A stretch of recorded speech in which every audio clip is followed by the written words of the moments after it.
The Score, the place for local sports, now presents another live local broadcast of high school sports.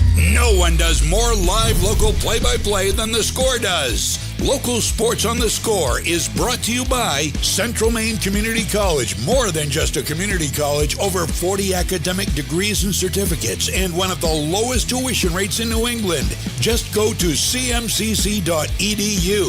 Your future starts now. Central Maine Motors Auto Group in Waterville, the dealer with no dock fees, where cars and trucks cost you less. Online at cmautogroup.com. Hammond Lumber Company, serving Maine and New Hampshire from 22 locations. Your building project partner, hammondlumber.com. Midstate Machine. Looking for a career? Check out the Machinist Development Program at midstateusa.com. 201 Service in Skowhegan, Maine's trusted towing and recovery partner since 1984. Whittemore & Sons, your Coyote tractor dealer. Sales and service by a family that cares. Somerset Stone and Stove, offering quality gas, pellet, and wood stoves and hardscape products. 201 Tire, Battery, and Service, your tire and battery experts on the Augusta-Vassalboro line. Assistance Plus, providing home care, behavioral health, and developmental services. Together, we can make a difference. Connected Credit Union, building lifelong relationships. Get connected, stay connected. KVFCU, invested in you. Skowhegan Savings Bank, making our communities a better place to live and work. Skowhegan Tire Center, they beat any price. Route 201 Skowhegan. Flagship Cinemas, a better cinema experience. See you at the movies. KMD Driving School in Oakland, teaching your kids to drive for over 25 years. SBS Carbon Copy, Main Street, Waterville, where printing is personal, not puzzling. Manchester Motors, your Coyote tractor dealer. We dig dirt. Casella Waste, for your residential and commercial trash pickup. Computer Improvements in Skowhegan. From sales of computers and accessories to service, we are your go-to computer store. Heights Chevrolet in Skowhegan. Our family is here for your family. Your team from your town plays here. Now with a play-by-play, here's Mike Violet and A.J. Knight.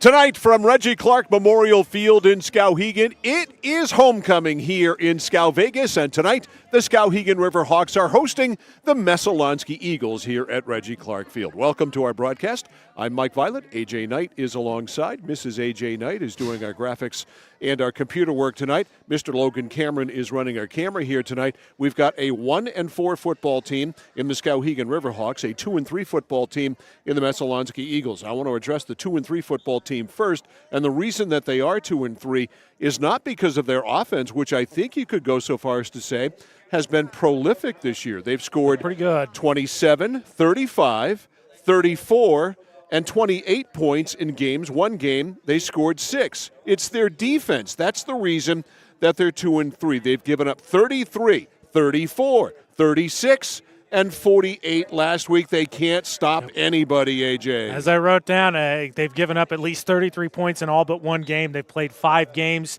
really struggled. And the thing is that that includes, again, the Gardner game. They won 13-6. They had sort of a grinder against the Tigers, but every other game they just haven't been able to stop. Coney pushed them around. Lawrence last week, we had that game. They pushed them around.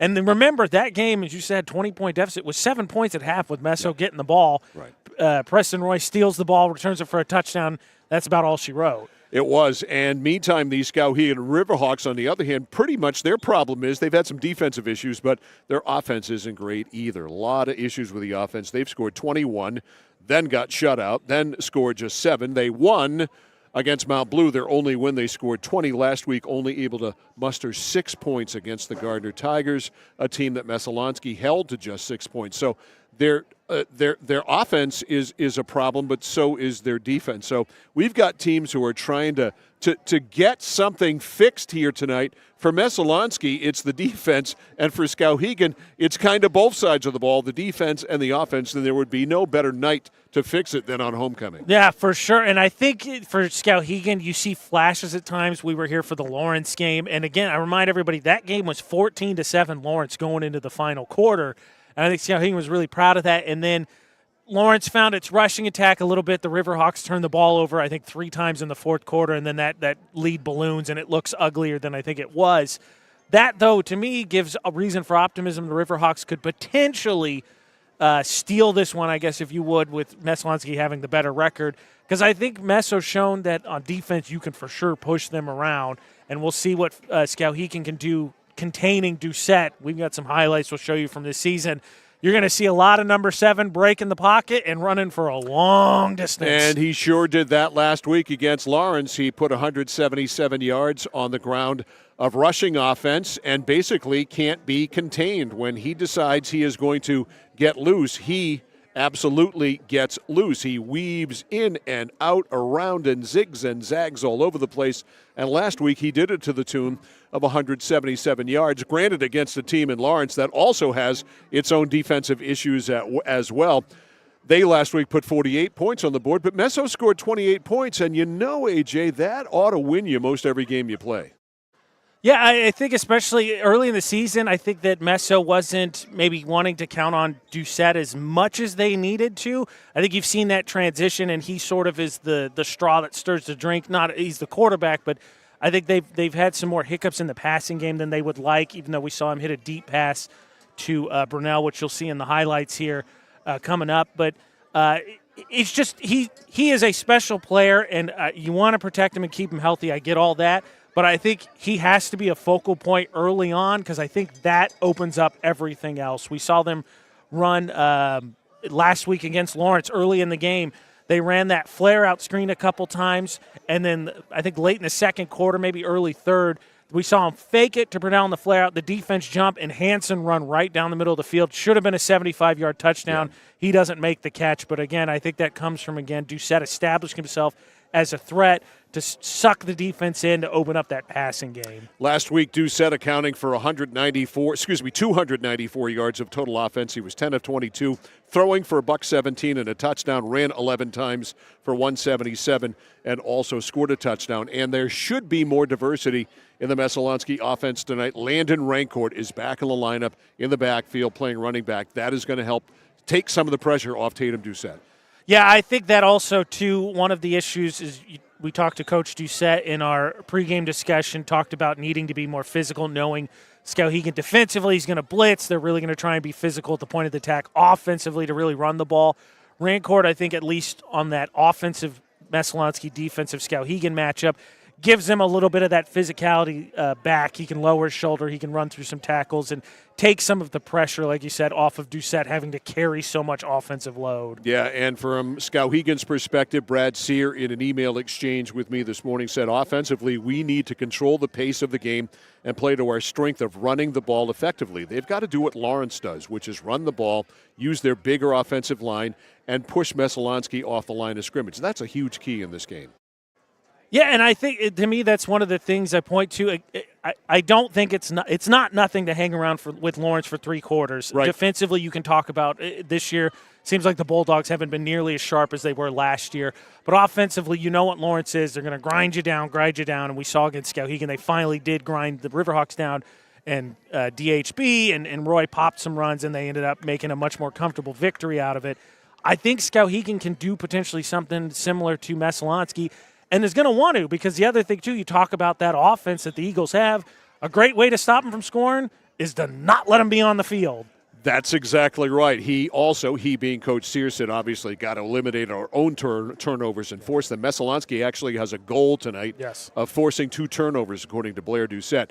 But Coach Sear said Messalonskee is going to challenge us to throw. which we will when the opportunity arises. Skowhegan is a running football team, but let's see if Messalonskee can get them out of that habit and that routine by putting 7-8 men up on the line of scrimmage and forcing them to throw the ball a little bit. Defensively, that's your game plan, right? Especially, one, you know what Skowhegan wants to do, so it's something they're not as strong at. Two, Skowhegan throwing the ball puts one of Messalonskee's best playmakers, Drake Brunel, who is going to be a Division I defensive player, in play because now the ball's up in the air, and we've seen him make a big play against Coney as Messalonskee tried to make that comeback in the season opener. Pretty good chance that Drake Brunel will be in the running after the game for our score player of the game. It's true. And that score player of the game gets the Flagship Cinemas swag bag. Flagship Cinemas, consistent pricing in a premium cinema. Experience the swag bag from CMCC, where your future begins now. It is filled with a score t-shirt, a score player of the game keychain, and a ticket to go see a movie of your choice at Flagship Cinemas on Kennedy Memorial Drive in Waterville. More of our pregame show before Messalonskee and Skowhegan get it on. It's homecoming in Skowhegan. We are back after this on The Score. When you're ready to tackle your next building project, no matter how big or small, depend on Hammond Lumber Company for the products and services you need. The knowledgeable staff at Hammond Lumber will be with you every step of the way and keep your project on schedule. From free estimating and project planning to design and drafting services, an extensive product inventory with a wide variety of brands to choose from, and of course, Hammond delivers from any of their locations across Maine and New Hampshire. Hammond Lumber Company, your building project partner. At Central Maine Community College, your future is our priority. I'm going to be a preschool teacher, an HVAC technician, pediatric nurse. Whether your college journey is starting here, I'm going to be an architect, physical therapist, I'm going to be a lawyer, or we're a stop along the way. I'm going to be a doctor. a machinist. honestly not 100% sure yet. With over 40 programs, I'm going to be a graphic designer, An athletic trainer. there is something for everyone. CMCC. Your future starts here. For us, it's a family business that is steeped in tradition. You know, our relationship with Waterville goes back a long ways. Over the years, we've been fortunate enough to grow, and we've been able to grow with the town. We look at the work that we do as something bigger than just the sale of a car or the servicing of an automobile. We're here to be a part of something bigger than just ourselves by giving back to the community with our time and our energy, because it's all about taking care of people. Looking to begin or further your career in manufacturing and don't know where to start? Midstate Machine is in need of CNC machinists at our Winslow facility, where we manufacture components for some of the most exciting industries: aerospace, defense, power generation. I'm Jeremy Stanford, manufacturing manager, and I personally want to invite you to come learn about the great pay and benefits Midstate Machine has to offer. To apply, visit midstateusa.com. That's midstateusa.com, an equal opportunity employer. Come grow with us. Over 30 years ago, Paul and John A. Bowen set out on a mission to help aging Mainers stay in their own homes. Assistance Plus grew from their passion, dedication, and integrity, where clients come first. Today, Assistance Plus serves not only the elderly, but clients with developmental and behavioral health challenges. Assistance Plus is here for you today and through all points of your life.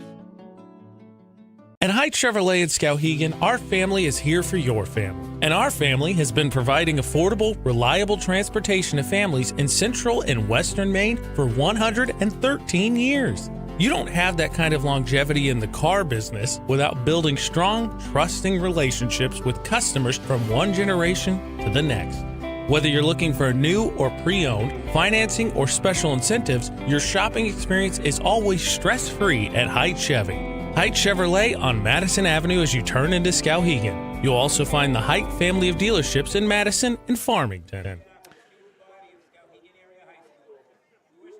Mike Violet, AJ Knight back here live at Reggie Clark Memorial Field in Skowhegan as we continue with our pregame show here tonight. It's homecoming here tonight at Reggie Clark Field as we get a look at the shot of the cheerleaders with the sign ready to be smashed by the Skowhegan Riverhawks. The officials tonight, the referee is David Vayu. The umpire is Chris Perry. The back judge is Mr. Jarrett Hill. The line judge is Patrick Breton. The linesman is Phil Alley, and the timer upstairs is Amos Reed. This is part one of our two-game weekend of high school football as the Messalonskee Eagles make their way out of camera to our right, out of the shot to our right. We have an interesting Class B matchup tomorrow, a matchup we've seen at the state championship level before. The Winslow Black Raiders taking on the Wells Warriors as they fire the guns and run through the sign here on homecoming night. So Wells at Winslow tomorrow. Game time, 1 o'clock. AJ's got the play-by-play tomorrow afternoon with the coach, John Coughlin, providing expert color commentary. We're almost ready for football here on homecoming night in Skowhegan. We're back with the opening kickoff between the Riverhawks and the Eagles. It's next on The Score. Whether you're looking to buy, build, or refinance your home, at Skowhegan Savings, we make buying your home a personalized experience. Our team of local community bankers are available on your time to help you every step of the way, from pre-qualification to closing your loan. We have a variety of mortgage terms to fit your needs and a biweekly payment option that can save you time and money off your loan. We also won't sell your loan, so your loan stays local with us. Contact one of our community bankers or apply online at skowhegan.com to start your home buying journey today. Hi, this is Mike Perkins from KMD Driving School. I've been instructing your children in driver's ed for years. We're accepting new students for the fall and winter classes. Let the professionals teach your children. Call 465-4835. Sign them up for KMD Driving School. New classes begin every 3 weeks. Call 465-4835, 465-4835, or visit us online at kmddrivingschool.com. The journey begins with us. KMD Driving School. For the safety of you and your family, 201 Tire Battery and Service on Riverside Drive in Vassalboro offers only the best and most reliable tires and batteries, including used batteries for your ride, cars, motorcycles, and more. And tires for everything. Tractors, lawnmowers, your car and truck, custom rims? Yup, of course. Open Monday through Thursday, 7:30 until 5, Friday till 3. Pet friendly with free battery testing and complimentary ice cream. 201 Tire Battery and Service on the Augusta-Vassalboro line. At Central Maine Community College, we are building things that last. We're investing in technology, new facilities, and offering more degree programs than ever before. You can get the traditional college experience at a fraction of the cost. And for some, it's even free. Wait, did she just say free? That's right, free tuition for Maine high school grads from 2020 through 25. Set your goals and find your path at CM. Let's build a future together. Back here live at Reggie Clark Memorial Field in Skowhegan. The Skowhegan Marching Band did a great job with our national anthems, and the captains are ready to convene at midfield. For Skowhegan, Clark Frederick, one of those captains, Ben Stewart the other. You can see several of them are also injured. Tatum Doucette out there, Drake Brunel out there for the Messalonskee Eagles, along with Anthony Pickle, and one other number that I haven't picked up as of yet. And the coaches out there as well, Brad Sear from Skowhegan and Blair Doucette from the Messalonskee Eagles. So let's see who does what here and who decides to do what as the referee explains the rules and the regulations to the captains here tonight on week 6 of the high school football season, with the Messalonskee Eagles 2-3 and the Skowhegan Riverhawks with a record of 1-4. They will shake hands. We have an excellent crowd on hand here, as you might expect on the Skowhegan side. Messalonskee, I think some late arrivals are traveling in from Oakland. I'm just saying, if you don't want to make the drive, Central Maine Sports on YouTube. Totally That's free. what we are here for. Jordan Lewis, the other Messalonskee captain. Yep. Thank you. Couldn't pick up the number, so Jordan Lewis is the stray Messalonskee captain. All right, we are getting a deferral. Deferred. So Messalonskee deferred, and I would assume that that means that they are going to kick off to the Skowhegan Riverhawks and take the ball in the second half. They'll line them up now, and we'll get the official call. So Messalonskee defers, and the Eagles will kick. So there we go. So coin toss won by Messo, and they defer. So they will get the ball in the second half, and we will see the Skowhegan offense starting the first half here with Jason Oben at quarterback. And we'll see Skowhegan all spread out all over the field as we always do, 4-5 wide, with Oben playing quarterback. So here we go. Skowhegan obviously wearing their home blacks. with the white numerals trimmed in the orange, and Messalonskee wearing their road whites trimmed in the blue with the blue numerals. I think his first drive, really big deal for the Riverhawks. You talk about wanting to establish a tone, right? And you know that for Skowhegan, just because, again, they're still an inexperienced program after graduating that state championship team a couple years ago, you don't want to get behind. So going down and scoring some points, I think sets up a big momentum, especially, obviously, at home for homecoming. Yep, sure does.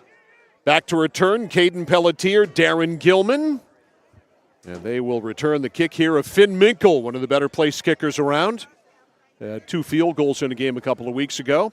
That were big difference makers. Sure were, in a 13-6 win. They were needed. Last minute rah-rah session for the officials. And we are set to go here. I was talking to a friend of mine who is a longtime official down in southern Maine, who's been called up tonight. He is doing the game at Fairfield between Lawrence and Mount Blue because of the shortage of officials. Wow.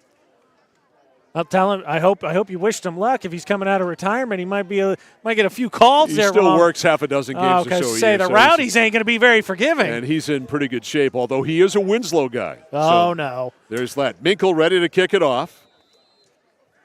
Left to right, waiting for the signal from the referee. There it is. Foot into ball. We're underway. It's a high kick, and it is taken at the 17-yard line by Darren Gilman. Gilman 25, 30, over the 35 to the 40 and spun around and down at the 42-yard line. So that's where Gilman and Skowhegan will start to give him 25 on the return, and 1st and 10 for the Riverhawks, officially from their own 42. That'll work. That's a good start for absolutely one that's do something positive on this and set the tone early. Jason Oben at quarterback. Darren Gilman will be his running back. You got Frederick, Clark, Foss, and Mulcahy all running routes tonight. Going in motion there is Austin. On first down, they give it to Gilman, and Gilman is near the 25-yard line. Actually, no, that is not Gilman. It is Aiden Mulcahy. My bad there. Should have known that. Mulcahy, easy recognizable because he is wearing the extra padding on the outside of his helmet. The Guardian cap. I was blanking on what the name of that is. As clearly I did. Yeah. So the Guardian cap. Couldn't think of it. Skowhegan running 2 to the left, 1 to the right. And Mulcahy in the backfield. In the belly of Mulcahy, and he just gets over the 45-yard line, tackled on the play by Denny Martin of the Messalonskee Eagles, one of their better defenders. So not much of a gain, and this is not where Skowhegan wants to be at 3rd down and a short 8, long 7. This is not where they flourish. Oben checking the sidelines. Now the homework begins with the wristbands. 3rd down and 7 is what they call it. Messalonskee will rush 4. Oben in the gun. Going to run to the right, pitches it outside to Mulcahy. He smashes up and might have gotten a yard. Finished off on the play by Vinnie Robinson. And Messalonskee, after winning the toss and deferring, forces a 3 and out. That is exactly what Skowhegan could not afford to do. No, just a good job by the Eagles holding up at the point of attack. You know, they talked about how practice this week, one of the things they really focused on was tackling. So Brunel back to return, standing at about the 25. Jason Oben will punt. Snap is good. High kick. Brunel will watch it fly out of bounds, way over on the far side. Not a great kick there by Jason Oben. Let's see where the spot is. And I think actually he got a pretty generous spot there. I'm not sure that ball went that far. Yeah, I'm with you. I thought that was much closer to the 30. That's at the 27-yard line. So that's where Messo will take over on the punt. At the 27-yard line, Eagles' first possession of the game. They force a 3 and out. They take over with 9:57 to go in the first quarter. For Tatum Doucette, the junior quarterback, so exciting to watch. Doucette always in the gun. And now we have an officials timeout here. Something's got to be checked. I don't think they swapped balls, maybe? David Veilleux calls time. All right, now they've got a proper football. It's thrown in. Good thing the refs aren't playing quarterback tonight. Their underhanded laterals are a little bit off. More sharp. All right, Doucette in the gun, 1st and 10 for the junior quarterback. 9:57 to go in the first. Snap directly to him, throws it out right side to Malachi Cazano, and Cazano made the catch and paid the price as Trevor Austin tagged him. So a short gain of 3. Let's say, and the other thing, too, is that was open pretty quickly. Doucette did not do Cazano any favors of waiting on that one. That was a hurt me ball. 100%. A gain of 2, 2nd and 8. Landon Rancourt, the running back. They're glad to have him back. Rancourt, a sophomore, is a good one. And he'll run. Doucette will run behind Rancourt. Not much room as he was covered there by Mulcahy. And Doucette out of bounds near the 34-yard line. Tonight's game is brought to you by Central Maine Community College, more than just a community college with over 40 academic degrees and certificates and one of the lowest tuition rates in New England. Just go to cmcc.edu. Your future starts now at CMCC. So 3rd and 4. Skowhegan looking to bounce back after a 3-and-out by forcing one of their own. And this is where Doucette's so dangerous, right? It's 3rd and short, going to drop back and probably have the option to throw or pass, and he's just so hard to get down. Cusano's wide to the right. Drake Brunel is wide to the left. Rancourt, the running back. He goes in motion. Or check that it is Pierce in motion. They give it to Pierce. Pierce trying to turn the corner. Skowhegan had one man there, but he broke away. And Hayden Pierce should have the first down. They spot him out at the 39-yard line. That is a first down, our first of the game, by the Messalonskee Eagles. So 1st and 10, they will move the ball to the Meso 39-yard line. Wide to the right side is Brunel. Malachi Cusano is the slot. They will rush 4. The turn, the give, that is Rancourt. Rancourt pounds up to the 50 or so. Excuse me, to the 45 or so. So give Rancourt 5.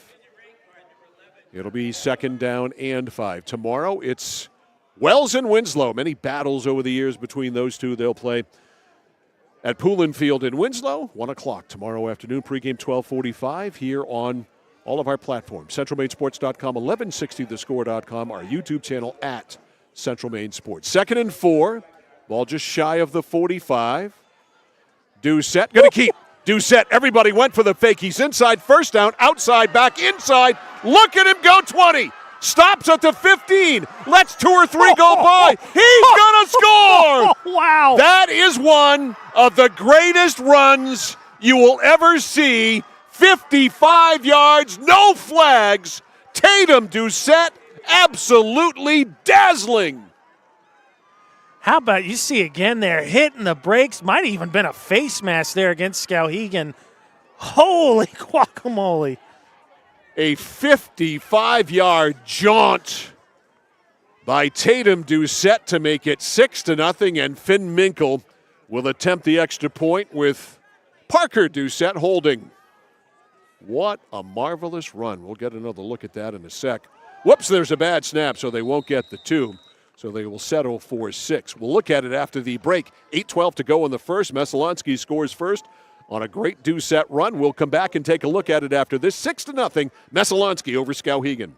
Oh, please start. You wouldn't allow your car to bypass its maintenance, would you? Hey, Jen, would you look this up on your computer? Oh, wish I could. This office computer is so slow. How about your computer maintenance? Trust the pros at Computer Improvements. They can come on site or stop by, handling general maintenance, antivirus protection, hardware upgrades. And Computer Improvements can set you up with solid-state hardware memory, giving your operating system wicked fast response time due to less moving parts. So your day isn't like this.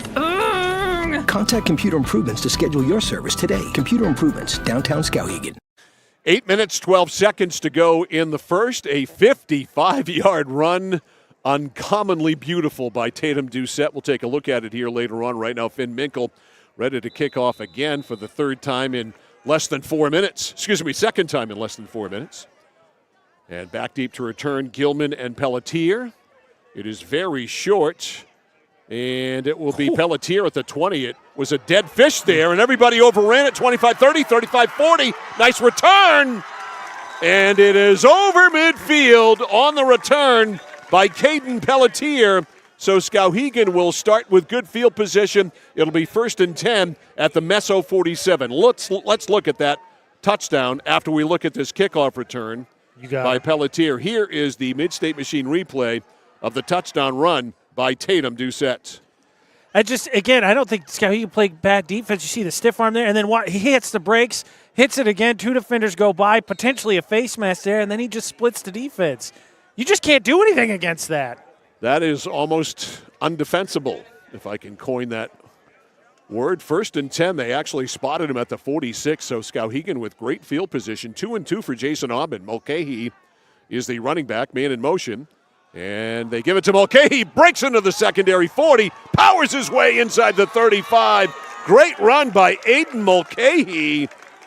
Brute force strength there, and he brute forced strength himself down to the 33-yard line. That is a 13-yard gain and a first down for the Riverhawks. 1st and 10, Skowhegan. This would be a great time to cash in. Those kind of runs by Doucette can really be deflating. Again, because I don't think it was bad defense. 3 to the right. Yeah, it was just great individual effort. 3 to the right, 1 to the left. Mulcahy, the running back. Now a man in motion. They're going to run the jet sweep to that man. Pelletier turns the corner, squares his shoulders up. He got grabbed down low, but he still got very good yardage. Near a first down on the tackle for the Messalonskee Eagles was Drake Brunel. It is a gain of 9. It'll be 2nd down and 1. Skowhegan ready to play. 2nd down and 1. Miller Foss is wide to the right side. The slot man out there, Trevor Austin.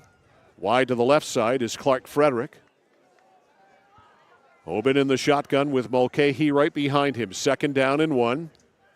Just inside the 25. Mulcahy gets the give. 1st down, and he pounds. He is a big, big bruising back. And he is inside the 22, the 19-yard line. Finished off on the play by Jordan Lewis, the linebacker, number 56. But that's a first down for Skowhegan, so the Riverhawks got something going.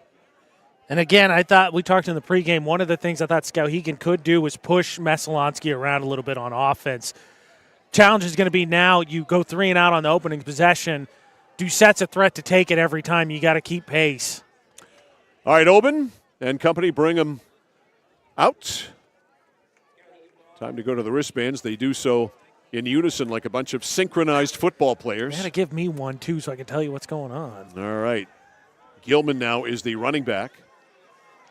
Austin in motion. Austin gets it. No, it's kept by Aubin. Aubin with a great job to ride the belly of Austin. And Aubin is a big load, too. And Jason Aubin is down to about the 11-yard line. That is a first down. I mean, between him and Mulcahy, you're just going to get a heavy dose of broken tackles. 1st and 10, just outside the 10. So they can. It's 2nd. He didn't get it? Okay. I think he's just short. Well. Oh, no, they part him at the 11. I thought it was the 10. Yeah, so I think the first down mark is the 9. Okay, so it's 2nd and 2. My bad.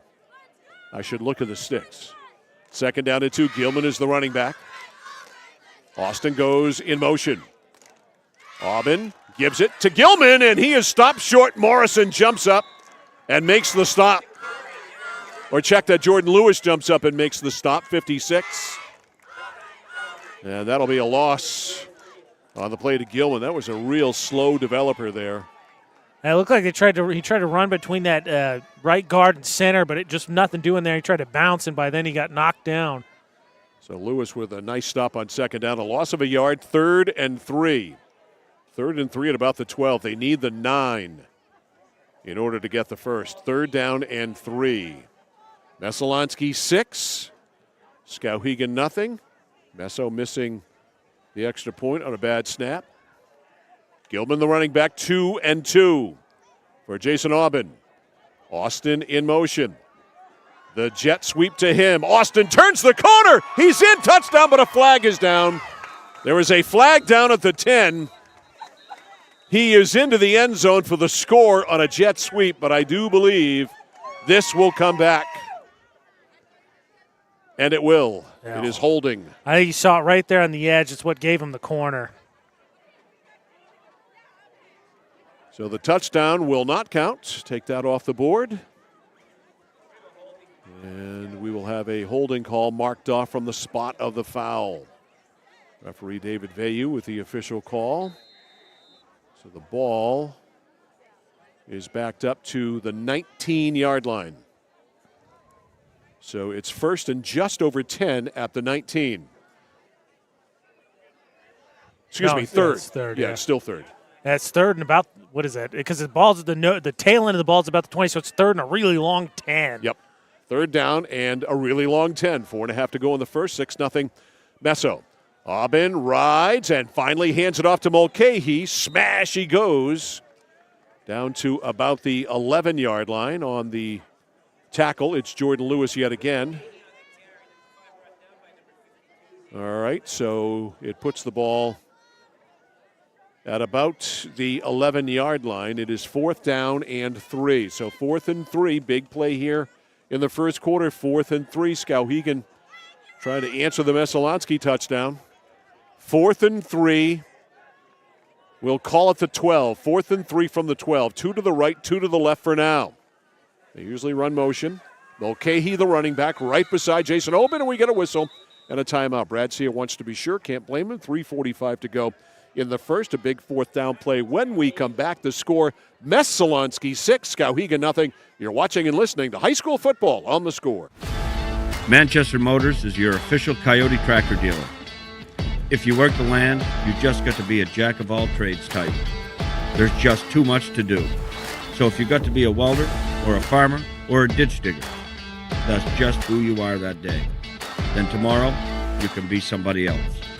Find your Coyote tractor at Manchester Motors, 1031 Western Avenue, Manchester. Casella Waste. You see their trucks everywhere all the time. That's because they're out taking care of customers like you. Roll-off dumpsters, they've got them 15 to 50 yards. And they're in your neighborhood picking up the trash so you don't have to worry about it. Weekly, bi-weekly, or monthly from 2 to 10 yards. Casella Waste will also deliver portable toilets when and where you need them. And they offer septic services. Call to learn more about Casella Waste. 872-8257, 872-8257 for Casella Waste.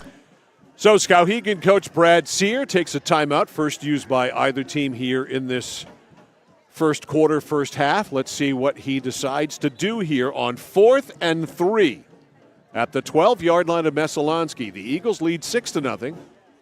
Skowhegan trying to answer a 55-yard touchdown run by Tatum Doucette. Wide to the right side is Foss. The slot out there is Pelletier. There's 2 receivers to the left. The running back is Mulcahy for Jason Aubin. Sends a man in motion, that's Austin. On 4th and 3, rides Mulcahy and gives it to Mulcahy, and Mulcahy does not get it. It will go in the other direction. Skowhegan not able to fool Messalonskee out of the timeout. Yeah, it looks like based on where they're setting the ball, I think he got the 10 and they needed the 9. They're still talking about it. No, he moved it. It's closer. All right, now they're taking.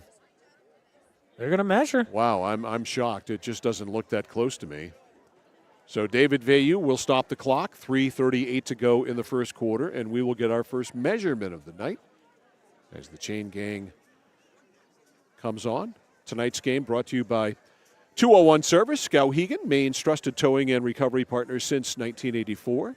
By Whittemore & Sons, your Coyote tractor dealer. Sales and service by a family who cares. And by Somerset Stone and Stove, offering quality gas, pellet, wood stoves, and hardscape products. And it's Messalonskee's ball. I don't think it's tough to. You can see there. That's almost a football length. I don't think that's anywhere close. Even my eyes could see that. So back in the other direction it goes. It is 1st and 10 for the Skowhegan Riverhawks there. For the Messalonskee Eagles. This will be their second possession of the first quarter. It'll be down at the 10-yard line. So 1st and 10 at the 10 on downs. Doucette and company break huddle. Wide to the left side for Messalonskee is Miller. Got two receivers to the right. It is Brunel and Malachi Cusano. It is Rancourt. Rancourt veers off left tackle, gets grabbed and pulled back after a modest gain on first down. And Rancourt being back just gives him, it gives him some of that physicality, but especially when you combine him with Doucette and then Pierce, who's a little bit quicker. Gain of about 3. It'll be 2nd and 7. We have a running clock. 3:10 to go in the first quarter. 6-0 Messalonskee. Wide to the right side, Drake Brunel. Somebody better get out there. Twins to the left, and that somebody getting out there is Caden Pelletier. Doucette to Rancourt. Rancourt to left tackle. Rancourt breaks a tackle, surges ahead, and sets up a 3rd down and short with that late surge there. Yeah, he just won't go down. So give him 4, give him 5, and it'll be 3rd down and 1. 3rd down and 1, so a very makeable 3rd down here for Messalonskee. The Eagles have not tried to throw it yet. I say it's unlikely they do it here, but who knows? I'd imagine it's going to be an option for Doucette. Doucette and Rancourt in the backfield. Snap over his head. Got to go back and get it, and he was thinking about scooping and running, but realized out of his peripheral vision that Tristan Chamberlain was bearing down on him and that he better get on the ball. So instead of converting on a 3rd and about a yard, Messalonskee, a bad snap from center, and they're going to have to punt, and they're going to do so. Doucette will do so from the shadow of his own goalpost. That went all the way back to the initial first down. The original line of scrimmage was the 10. That's now down at the 5. Back to return Trevor Austin. Doucette about 2 giant steps away from the back line. Tatum Doucette looking for a good snap here. Gets it. Nice high punt. And a fair catch is called, and great field position for the Skowhegan Riverhawks at the 34-yard line. Fair caught there by Landon Stafford. And Skowhegan, after not converting on 4th down outside the 10-yard line, gets it back after a good defensive stand. It is 1st and 10 for the Riverhawks, officially at the 33. Skowhegan's 3rd possession of the first quarter. Yeah, they have to cash in here. I just don't think you can. I don't think you can give Doucette that many chances and not expect him to find ways to move the ball. Second possession that has started for Skowhegan in Messalonskee territory. 1st and 10. They line up from the 33 of Messo. Jason Aubin at quarterback. Austin comes in motion. Jet sweep to him. Cuts inside, cuts outside. Has great moves. He gets wrapped up from behind. And actually, in the end, Messalonskee did a nice job to cover that and slow him down. He got wrapped up from behind by the speed of Hayden Pierce, but a nice run by Trevor Austin on 1st down. Broke away for 9. And again, that actually the first pass by either That's true. It was a pass. Because he get that little pop that's become obviously so popular now. A little shovel pass. So first pass of the game, a high percentage completion. That is true. And again, good job. Great for Skowhegan. Gets 2nd and short. Obviously, this deep 4-down territory, I imagine Mulcahy's going to get a couple cracks to pound the ball. Okay, he right behind Aubin. 2nd down and 1. There it is, the handoff to number 5, and he got absolutely hogtied on the play there, Anthony Pickle. Wow.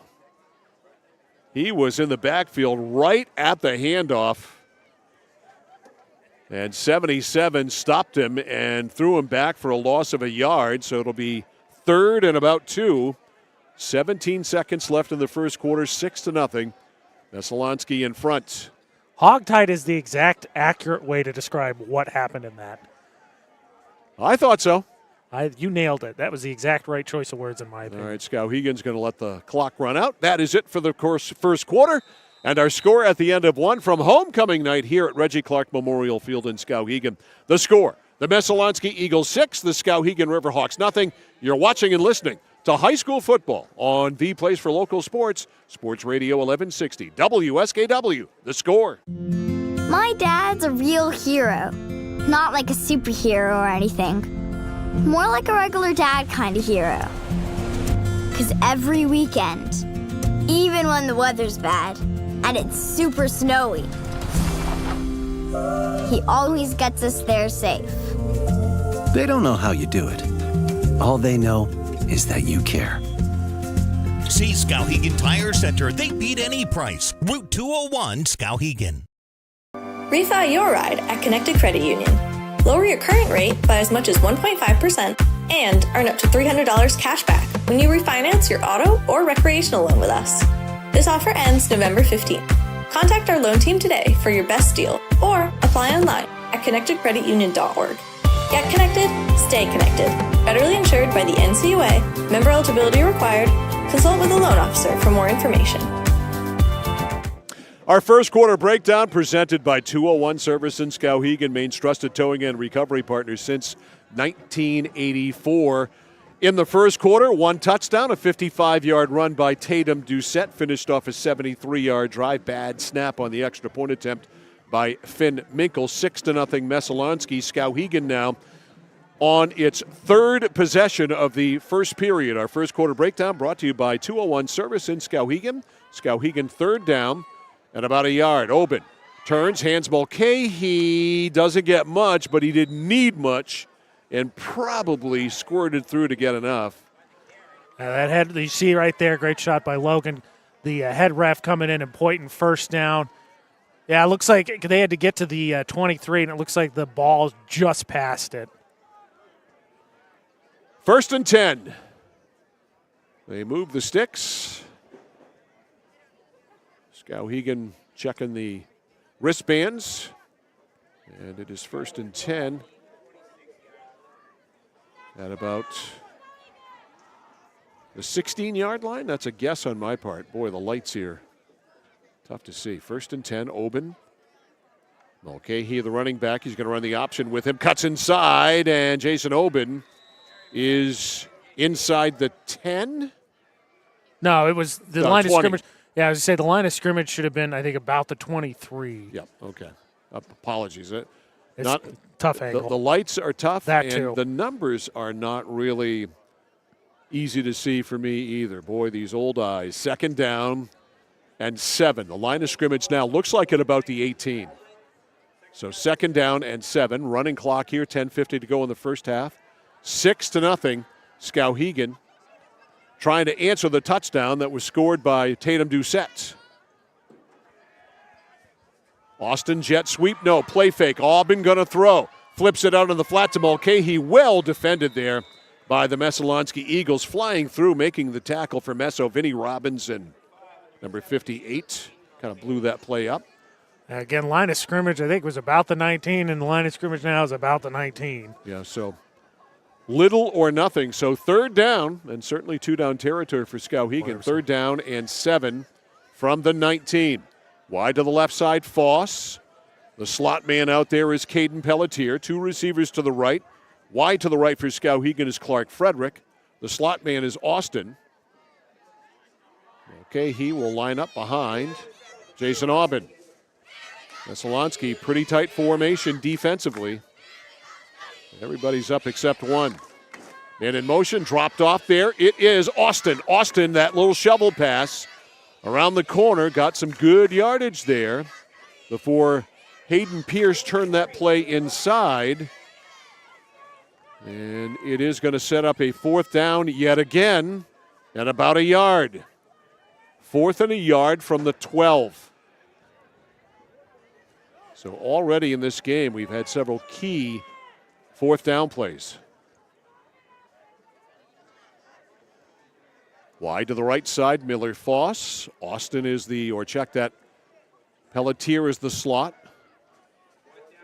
Aubin comes out with Mulcahy behind him. 2 receivers left. On 4th down and about a yard. Man in motion. That is Aubin on a keep, and Aubin, angling off to the right.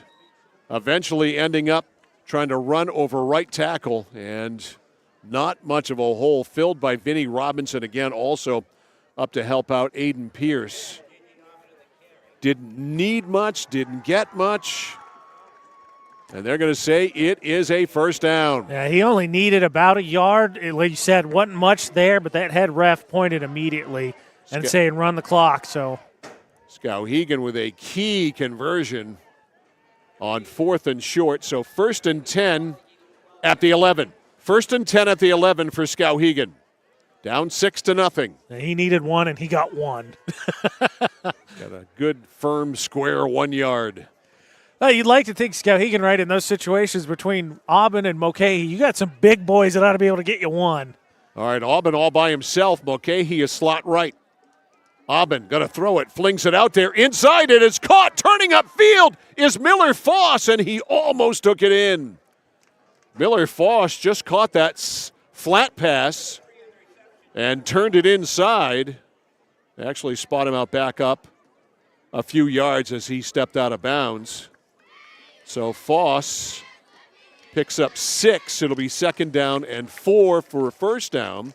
It'll be 2nd down and about 5 for a touchdown. Crowd trying to get going here. It's homecoming. You wouldn't know it, though. It's kind of quiet. For sure. Plenty of students made the turnout, though. 2nd down and about 4 from the 5. Aubin runs it off left side, has a hole, drives in. Touchdown, Skowhegan. Jason Aubin, a 5-yard touchdown run, and this game is tied up. And that's the type of drive I think Skowhegan absolutely looking for all night. Time-consuming, wear down Messalonskee, keep him on the field. Short field is always nice, a 33-yard drive. Comes at the 4:28 mark of the second. Skowhegan is tied it at 6. And Aubin is going to try to break the tie out of the hold of Miller Foss. Foss. Ball down, kick up, and it is no good. Kind of squibbed it, and it did not make the crossbar. So we are in a flat-footed tie. 7:32 left in the first half to score. Messalonskee 6, Skowhegan 6. This is high school football on the Score. Whittemore & Sons, your Coyote tractor dealer. Dependable sales and service for over 50 years. We are located on the Waterville Road in Skowhegan. Sales and service by a family who cares. Mike Violet, AJ Knights, back here live at Skowhegan Area Memorial High School and Reggie Clark Memorial Field. 6-6, that is the score. As Skowhegan goes 33 yards after taking over at the Meso 33 on a short punt. They take it in, just what the doctor ordered for the Riverhawks. Now I got to see if they can find a way to keep containing number 7. Exactly. Right now it's number 8. That's Drake Brunel back to return on the near side. Hayden Pierce is on the far side. Jason Aubin will kick it off. 6-6. Oh, no. It's a squibber, and they're going to give him a short field after scoring a touchdown taken by the up man there, Austin Jones. Messalonskee thanks him for the gift. No joke. And they'll take it over at the 41. I'll never understand it. Miller Foss out there to play corner. Went to high-five one of the kickoff guys coming off the field. I think he had a solid. Nobody did, so he high-fived himself. All right, you got to be resourceful. You got to feel bad for him. improvise. And he did. All right, 1st and 10 Meso. Not much offense from the Eagles since the touchdown by Tatum Doucette. Denny Martin comes on. Looks like some confusion here. Pierce ran out late as well. Tight end, H-back. Doucette on 1st down from the gun. Turns, gives to Rancourt. Rancourt smashes to the 45-yard line. Small gain of about 3. It'll be 2nd and 7. Winslow and Wells tomorrow from Norman Poulin Field in Winslow. Game time is 1 o'clock.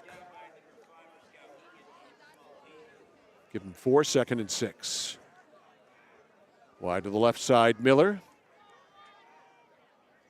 Doucette from the gun again. Again goes to Rancourt. Rancourt bounces off a couple of tacklers and gets to midfield, where it'll be 3rd and short.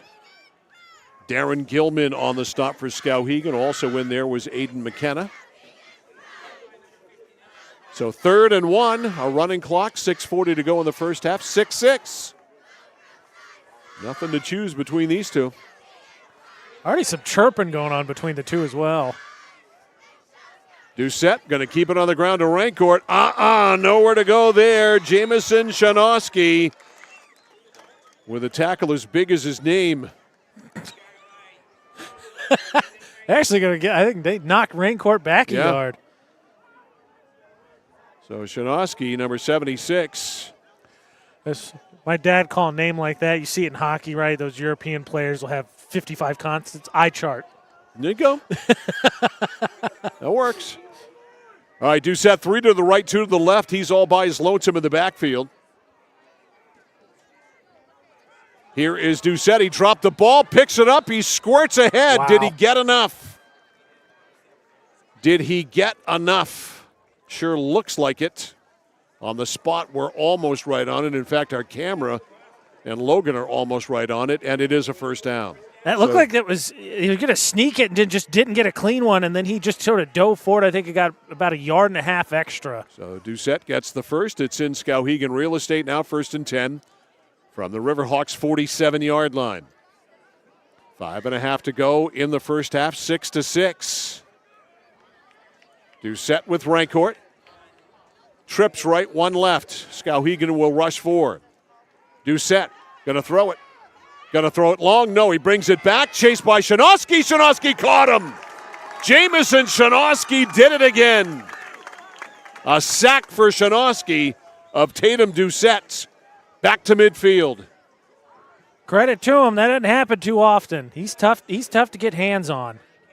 Shanowski is an athlete, isn't he? Yeah. I mean, making really a couple well. Big plays. So a sack sets up a 2nd down and long, 2nd and 13 at the 50 for Tatum Doucette. He's got trips all bunched up right to the left. A pitch out to Rancourt. Rancourt, and he can't turn the corner. Nowhere to go for Landon Rancourt. Shooting up from the secondary, Trevor Austin. And Rancourt lost about a length of the football. And it is 3rd down and a long 13. 3rd and 13.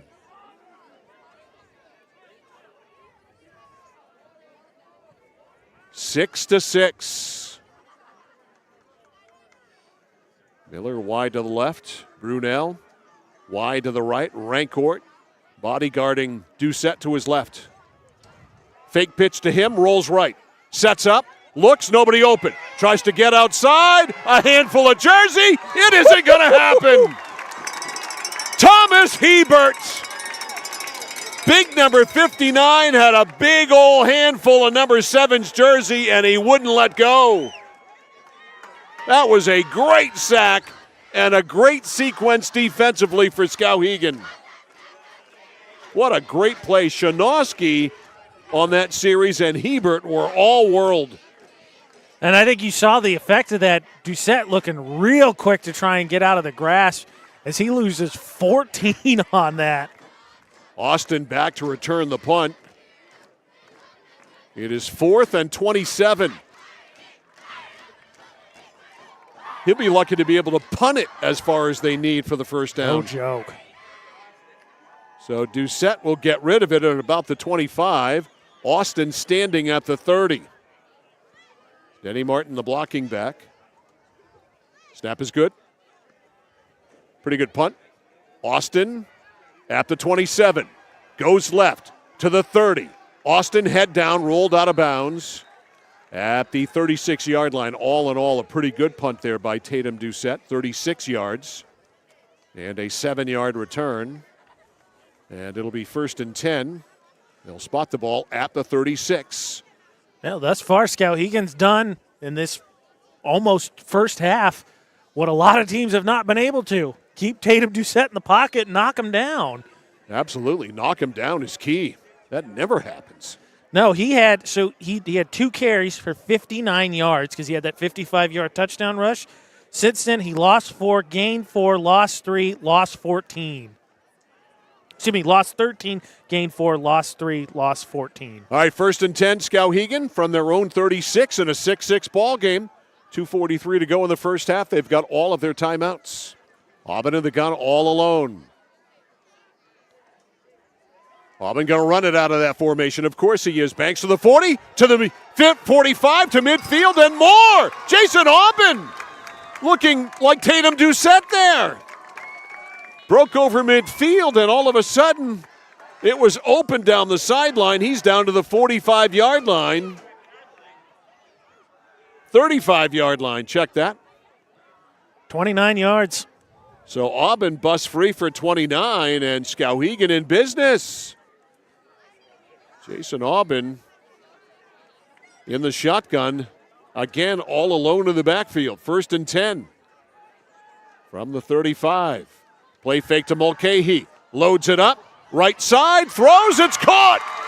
Brought down there by Clark Frederick. No, check that by Caden Pelletier, 14. That was kind of a jump ball, and Pelletier just out-jumped everybody. And that is a first down. Skowhegan in business with a great opportunity here to go into the end zone and go into the locker room at halftime with a lead. That 12 yards on that one. All right, 1st and 10 at about the 23. Aubin from the gun. Mulcahy with him. Pitch to Mulcahy. Blocker in front. Cuts inside. Head down. Keeps his feet rumbling and stumbling, and he gets near the first down marker. Now you're going to see here, he takes a shot late. Big number 58 from the linebacker. Make sure to put him down with that shoulder. That was Vinnie Robinson, but not before Aiden Mulcahy got the first down. So Skowhegan is rolling. I think he got exactly 10. 1st and 10 from the 12 with 1:29 to go in the first half. Plenty of time. Coming in motion, Austin. And the ball is kept by Aubin. Aubin pounds up the middle. And a modest gain there, tackled by Braden Stewart, freshman defensive lineman. And a gain of about 3. I think they said, it must have been right after, yeah. So Skowhegan immediately took a timeout, I believe. So a timeout, 1:17 to go in the first half, and the Riverhawks are rolling here. We'll keep it right here, 6-6. 1:17 to go. Skowhegan takes their first timeout.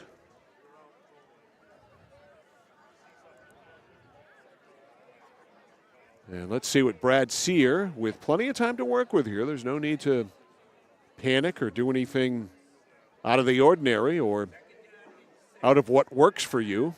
It'll be 2nd and 6 when play resumes. Yeah, I mean, obviously, 4-down territory. You've been able to now start to really, I think, push Messalonskee a little bit. And so they've burned, that was their second timeout, so they've only got one left. But like you said, 1:17, and you're at the 9. You got plenty of time. Absolutely.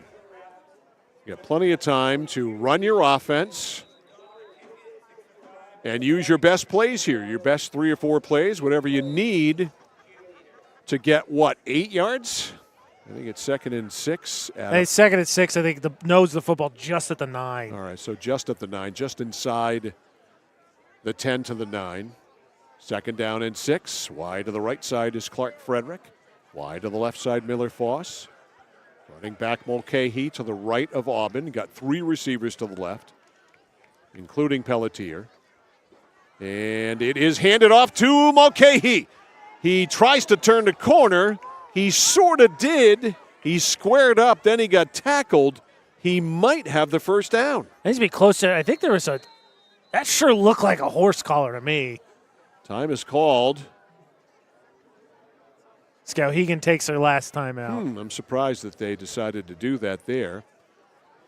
1:04 left, and it looks like it'll be 3rd down and a yard at the 4? About the 4, yeah. So 3rd and a yard at the 4, and obviously 3rd and 4 for a touchdown. 1:04 left. If this is you, the reason you call the timeout because you call 2 plays, because here's the play to get the first down, no huddle because they're going to stop the clock to reset the chains. Here's what we're going to go That's with. what I would think would be the case. That would be my guess as well.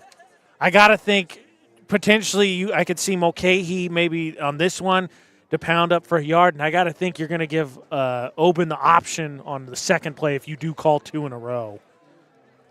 So Skowhegan, 3rd down and a yard at about the 4. So they can obviously get a first down without scoring a touchdown. Now, the nifty play would be to run that jet sweep because assume that Messalonskee is going to load up in the middle of the defense. Wide side to right side. So Oben comes out in the gun. There's a lot of space on that right side. Mulcahy is the running back. He is behind Jason Oben.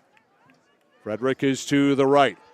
It is Oben cutting inside. Oben should have the first down. Awfully tough to tell from our angle. Looked like he got positive yardage. We know for sure he didn't make the end zone. It is a first down, so it is goal to go. It's 1st and goal at the 1. So Jason Oben got 3, and it's 1st and goal at the 1. They will move the sticks and start the clock. Skowhegan has 1 timeout left. Oben with Mulcahy in the backfield. Clock running down to 43. 1st and goal at the 1. For Jason Oben, now we've got a whistle, and Skowhegan takes their final timeout. No, Skowhegan was out. That was Messo. He pointed in the Skowhegan direction. He was wrong. They corrected themselves. They correct themselves now. So it's a Messo timeout, a very late timeout called by Messalonskee. We'll get a quickie in, 38 seconds to go in the first half, but it could change soon. 6-6, Skowhegan and Messo back in a moment on the score. Notice the price of gas and oil lately? Thinking about a pellet stove? Pellets are a renewable resource that are economical, and pellet stoves don't have to be ugly or loud. Come talk to us at Somerset Stone & Stove. Let us explain why now is the best time to have your pellet stove installed. Wouldn't you love to have a gas stove or fireplace designed for your home? Let Somerset Stone & Stove design and install a Regency gas stove or fireplace that is just right for you. Let us customize your Regency gas stove or fireplace while you enjoy the beauty and warmth. Visit Somerset Stone & Stove in Oakland. All right, Messalonskee Eagles with a late timeout there as Skowhegan was lined up for 1st and goal at the 1, so they got the timeout. See what they come out with defensively. Imagine at this point, Skowhegan, it's just been, we're going to get right behind that interior 3 and we're going to push you off the spot. Why not? Jason Oben, big body at quarterback. I would think you snap it to him and you pound it. I'm with you. I imagine that's what you're going to do. Offensive line has been very good tonight. A lot of holes. All-important snap, of course, from center Sebastian Stewart. He's got Mulcahy behind him in the gun. 1st and goal at the 1. Man in motion. They run the jet sweep. Austin forced wide, and that is going to be the downfall. Messalonskee all over it defensively. I'm not sure why you decided there to take the ball out of the quarterback's hands, and Skowhegan has to burn their last time out with 29 seconds left in the half and a loss on the play back nearly to the 5. So they ran the jet sweep to Austin, and it did not succeed. I think that's getting a little bit cute. A yard out, go to what's been working. Auburn, you go to Oben, obviously you got the hat on that. You got the extra blocker in the run game because your QB's carrying it. So 29 ticks left. And it is 2nd down and 4. Things have gotten really interesting here the last minute. Timeout after timeout. They had a 1st and goal at the 1. Now 2nd and goal at the 4. And they got 29 seconds, so obviously that's not the challenge. But for Skowhegan, the loss there is such a big deal from the standpoint of you would just like to be able to pound it in and be done with it. You don't want to put it in the air, risk that. But now from the 5, I think you start to get a little bit on edge about, okay, if we run the ball and we don't get it, that clock's ticking. We've used all our timeouts now. All right, Jason Oben and company come in from the sideline. 2nd and goal from the 4. Oben with Mulcahy behind him. That's a very familiar setup. 2 receivers to the left, 1 to the right. Austin goes in motion, 2nd and goal from the 4. They're going to throw it, and they handed it off. And it is Mulcahy in for the touchdown. I went for the fake by the quarterback, Oben, but he gave it to Mulcahy, and Skowhegan is in front on a 4-yard run by Aiden Mulcahy. It's 12-6, Skowhegan. Shovel pass. It was a shovel pass. Okay. So a touchdown pass. A 4-yard pass from Oben. And now, can Oben put that 13th point on the board? He does. He drives it right through. 24 seconds to go in the first half. And Skowhegan has broken the tie. The score, the Riverhawks 13, Messalonskee 6. More in a moment on The Score. Discover the printing experience you've been searching for at SBS Carbon Copy on 54 Main Street in Waterville. Tired of getting lost in big box stores? Whether you need unique business cards or large format printing up to 44 inches wide, customized invitations that scream you, we've got it all. Our team is here to print, copy, or scan with a smile. Fast, affordable, and with a touch of personality. Don't settle for ordinary. Dash over to mainprintingservices.com where printing's personal, not puzzling.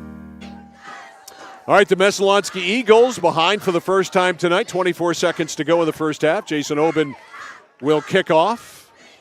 And back to return Drake Brunel and Hayden Pierce. Last time Oben squibbed it, gave Messo great field position. And, of course, with the threat of Doucette, you want to pin him back as far as you can. Oben's kick. Low, taken by an up man, and smartly right down his set up man at the 35-yard line. Once again, handling that short kick was Austin Jones, number 15. And so it's 1st and 10 from the 35. In Messalonskee, 1 timeout. Let's remember the lesson we all watched. Certain teams learned hard. If you aren't really going to go for it, just knee and get out of the half. Just take a knee. Why do I think that they won't do that? I don't think they will.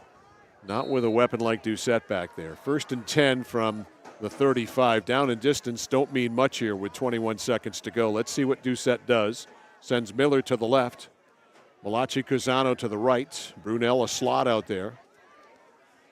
Doucette running right. No, he's going to throw it. He flips it. It's caught. Turning up and going out of bounds is Cusano. And that took 5 seconds. 6 seconds down to 15 seconds. And a gain of about 8 to the 43.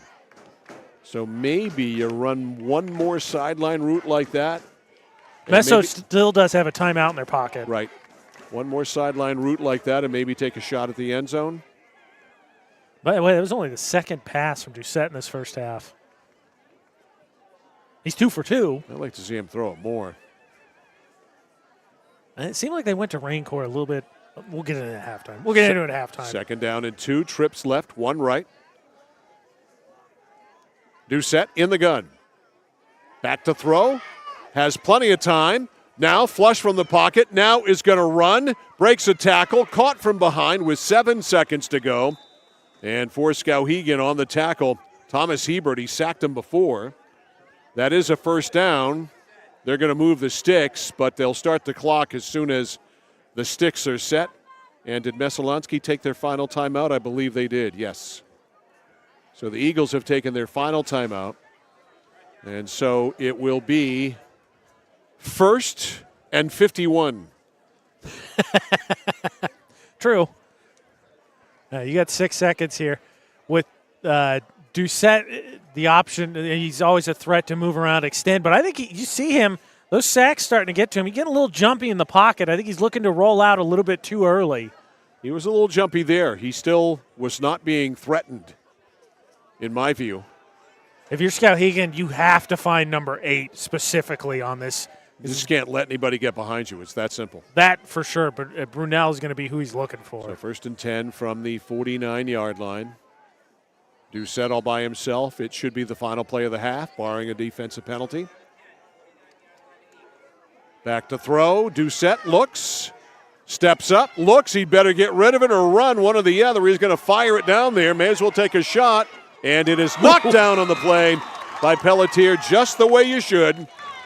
And is Brunel hurt? No, he is up. He's okay. Pelletier, and I believe it was, they're down. I think it was Pelletier, and I believe it is Miller-Foss. Yeah, Foss ran right into each other. Yeah, they sure did. Let's show you one more time here while they take a second to get up. But let's take a look at the Mid-State Machine replay. Boom! Ooh. Pretty heavy-duty collision there. So while they're being attended to, it is halftime on homecoming night here in Skowhegan. The score at the half, the Riverhawks 13 and Messalonskee 6. You're watching and listening to high school football on The Score. When you're ready to tackle your next building project, no matter how big or small, depend on Hammond Lumber Company for the products and services you need. The knowledgeable staff at Hammond Lumber will be with you every step of the way and keep your project on schedule. From free estimating and project planning to design and drafting services, an extensive product inventory with a wide variety of brands to choose from, and of course, Hammond delivers from any of the locations across Maine and New Hampshire. Hammond Lumber Company, your building project partner.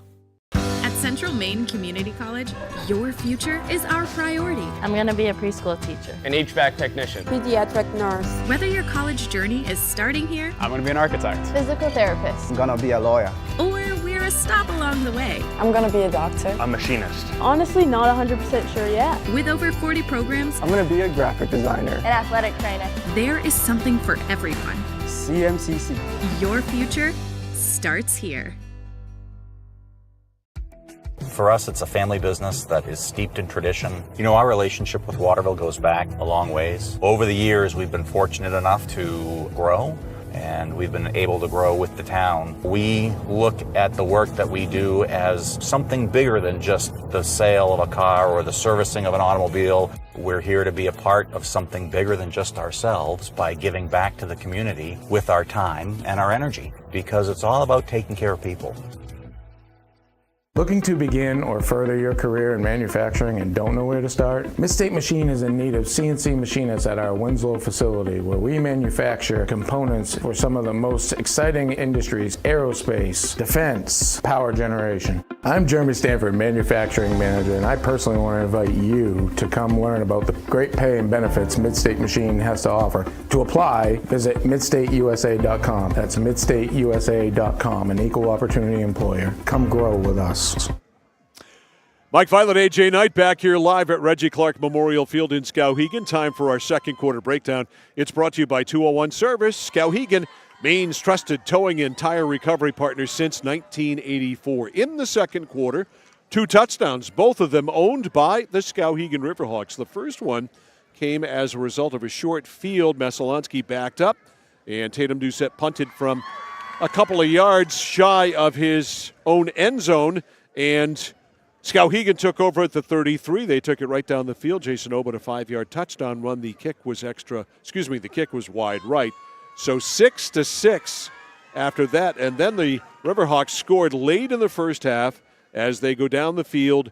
I did not write down where the drive started there. My bad on that. But they take it right down the field and end up scoring on a shovel pass, a 4-yard touchdown pass from Oben to Aiden Mulcahy, and Oben just barely got that kick in. So in the second quarter, 2 touchdowns, and Skowhegan went from being down 6-0 to being ahead 13-6 in our second quarter breakdown, presented by 201 Service in Skowhegan. Riverhawks really got their act together in the second quarter. Very impressive. Yeah, I thought they had a solid drive to start the game as they opened the game with the ball and ended up turning it over on downs. Obviously, you get the big electric play from Tatum Doucette, and then all of a sudden, defense sort of found some space. I think it aided a little bit, had that bad snap that ended the drive. That gave him the short field that Oben ended up scoring on. But all of a sudden, talked about in the pregame, thought that Skowhegan might be able to push Messalonskee around a little bit. Looked like that started to happen defensively and offensively. You'll see 2 sacks here, both on the same drive for that Skowhegan defense, and it's starting to look like make Doucette a little antsy, because we've had, I think this is our 3rd or 4th Messalonskee game. People can't catch him. I mean, on the touchdown, you couldn't get a hand on him, But then they're starting to get him in the pocket, and he's starting to affect him because he's looking, I think, to roll out of the pocket a little bit quicker than he needs to. And the Messalonskee offense, since that touchdown run by Doucette, absolutely stagnant. They haven't done anything, can't get anything going with their running attack. Doucette doesn't have time to throw the ball. They've really done nothing offensively since that first series of the game. Yeah, they said so. On that, I think they had 5 carries. Doucette ended up going 2 for 59, 55, and come on that touchdown run. Since then, he lost 13, gained 4, lost 3, lost 14, gained 6. And then Raincourt, who had 9 yards after that first drive, has gained 12. And then they've had 2 passes for 11 yards. So you're talking about Doucette's lost about 23 yards. They're about 0. The offensive yards is about a net 0. And Skowhegan, while it's not any sort of offensive explosion or offensive epiphany or anything like that, I think they have done what we thought they could do. Yeah, they pushed him around. Just looking at some of the stats here. Halftime's brought to you by Hammond Lumber Company. It is, serving Maine and New Hampshire from 22 locations. Your building project partner, hammondlumber.com. Through half, Mulcahy's got 11 carries for 50 yards. Solid. Nearly 5 yards a pop. Oben's got 7 carries for 53. He's got one of the touchdowns on the ground. Good. And then 7 for 7 for Oben for 44 yards. Not a ton, but one of them includes a touchdown. And like Coach said, Messalonskee's going to make us throw. We're going to throw at the right times, and it's been the right times. Well, the shovel pass has been the throw of the night for them, and it's, of course, not really a throw, but it's officially a throw, and it has worked. But, we're looking at about 150 yards rushing for Skowhegan, so what's one of the really good ways to defend Tatum Doucette is not let him play offense. Yeah, and I think, again, wearing that defense down, we saw last week, higher scoring, but Lawrence ends up, it's a shootout. I think it's, 28-21 at half, 35-28, something like that. I think it's 28-21. Messo gets the ball, obviously, a big play by Preston Roy. Messo had one more drive. They turned it over on downs deep in their in Lawrence territory, and then Lawrence just salted the game away from there as the Eagles ran out of gas. And Skowhegan not getting away from the Eagles quite yet, but physically I think doing kind of the same thing with Lawrence, where all of a sudden Mulcahy's 5 yards a carry in the second half potentially could be 8 yards a carry. And right behind him is Oben, like you said. That little jet sweep, I think, keeps the defense honest on the edges, and then Oben and Mulcahy going right up the gut. Got to pick your spots with it. We saw them try to run it near the goal line. Didn't work there, but they recovered and were able to score. Pick your spots with it. But Skowhegan, a very good second quarter. They have to be very happy with where they are. And Blair Doucette looking for answers. All of a sudden, his offense, which has been averaging well over 30 points a game, can't get the job done. 13-6 Skowhegan at the break over Messalonskee. More of our halftime show brought to you by Hammond Lumber after this on The Score. Over 30 years ago, Paul and John A. Bowen set out on a mission to help aging Mainers stay in their own homes. Assistance Plus grew from their passion, dedication, and integrity where clients come first. Today, Assistance Plus serves not only the elderly, but clients with developmental and behavioral health challenges. Assistance Plus is here for you today and through all points of your life. At Haight Chevrolet in Skowhegan, our family is here for your family. And our family has been providing affordable, reliable transportation to families in central and western Maine for 113 years. You don't have that kind of longevity in the car business without building strong, trusting relationships with customers from one generation to the next. Whether you're looking for a new or pre-owned, financing, or special incentives, your shopping experience is always stress-free at Haight Chevy. Haight Chevrolet on Madison Avenue as you turn into Skowhegan. You'll also find the Haight family of dealerships in Madison and Farmington. Whether you're looking to buy, build, or refinance your home, at Skowhegan Savings, we make buying your home a personalized experience. Our team of local community bankers are available on your time to help you every step of the way, from pre-qualification to closing your loan. We have a variety of mortgage terms to fit your needs and a bi-weekly payment option that can save you time and money off your loan. We also won't sell your loan, so your loan stays local with us. Contact one of our community bankers or apply online at skowhegan.com to start your home buying journey today. Hi, this is Mike Perkins from KMD Driving School. I've been instructing your children in driver's ed for years. We're accepting new students for the fall and winter classes. Let the professionals teach your children. Call 465-4835. Sign them up for KMD Driving School. New classes begin every 3 weeks. Call 465-4835, 465-4835, or visit us online at kmddrivingschool.com. The journey begins with us. KMD Driving School. For the safety of you and your family, 201 Tire Battery and Service on Riverside Drive in Vassalboro offers only the best and most reliable tires and batteries, including used batteries for your ride, cars, motorcycles, and more. And tires for everything. Tractors, lawnmowers, your car and truck. Custom rims?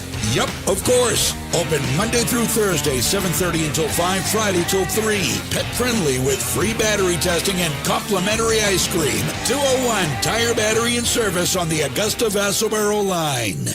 At Central Maine Community College, we are building things that last.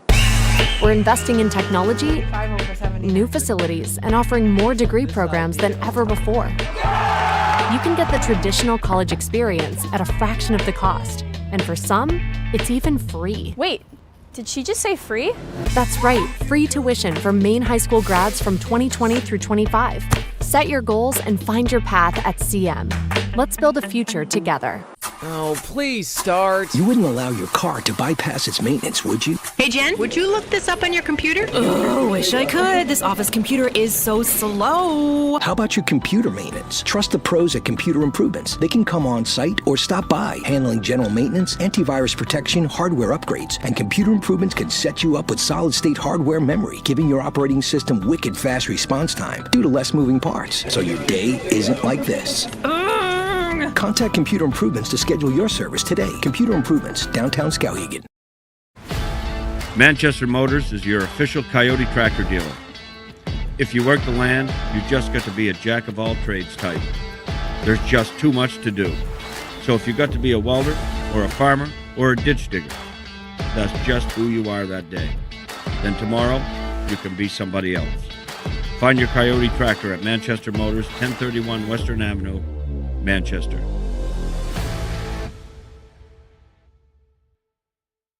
Casella Waste. You see their trucks everywhere all the time. That's because they're out taking care of customers like you. Roll-off dumpsters, they've got them 15 to 50 yards. And they're in your neighborhood picking up the trash so you don't have to worry about it. Weekly, bi-weekly, or monthly from 2 to 10 yards. Casella Waste will also deliver portable toilets when and where you need them. And they offer septic services. Call to learn more about Casella Waste. 872-8257, 872-8257 for Casella Waste.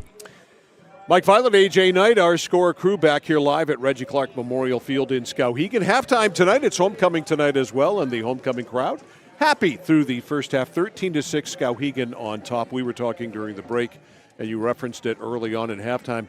The Messalonskee passing attack, non-existent, and Tatum Doucette starting to look a little gun-shy back there. 2 for 3 for 11 yards. That incompletion at the end of the half was only his third pass attempt, and surprising just because it almost feels like Raincourt came back and they got really reliant on him. A little bit diverse. You had on that first drive, Pierce, Doucette, Raincourt all make a touch, and then Doucette goes 55 yards to the house. And then since then, Pierce hasn't touched the ball, and Doucette's gotten hemmed in the pocket. And again, 2 for 3 in the passing game. Just doesn't make sense. Yeah, he had that 55-yard touchdown run to begin the game, the first series of the game, and has been held in check since, whether it's throwing or running.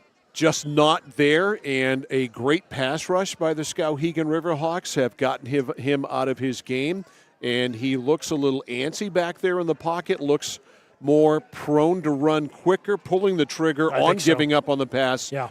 Usually sooner than he usually does. I think that's been definitely something that has become very evident as this game has gone on. And Tatum Doucette has got to get back to doing what he does, which is not panic in those cases and improvise as he does. But, you know, even that aside, the regular pass routes that Messalonskee runs, not open. Yeah, and just to encapsulate again, Messalonskee as a team at half has 76 yards of total offense. Oben and Mulcahy have over 100 combined rushing yards. And Oben, again, in the first half was 7 for 7. Again, it was like 44 yards, but they have more rushing yards than Messalonskee has total offensive yards. You know, absolutely, and Messalonskee won the toss. They did defer, so they are going to get the ball to second half, so they do have the opportunity here to set the tone and reestablish their offense and kind of calm this game down and give themselves some confidence starting out here in the second half. So winning the toss, deciding to defer, holding Skowhegan to 3 and out, although they didn't do anything themselves on their first drive. It was was it the second one they scored or the first one? Messalonskee scored on that opening drive. Okay, so it was their first drive. But after that, they've been held in check. Yeah. And it's been,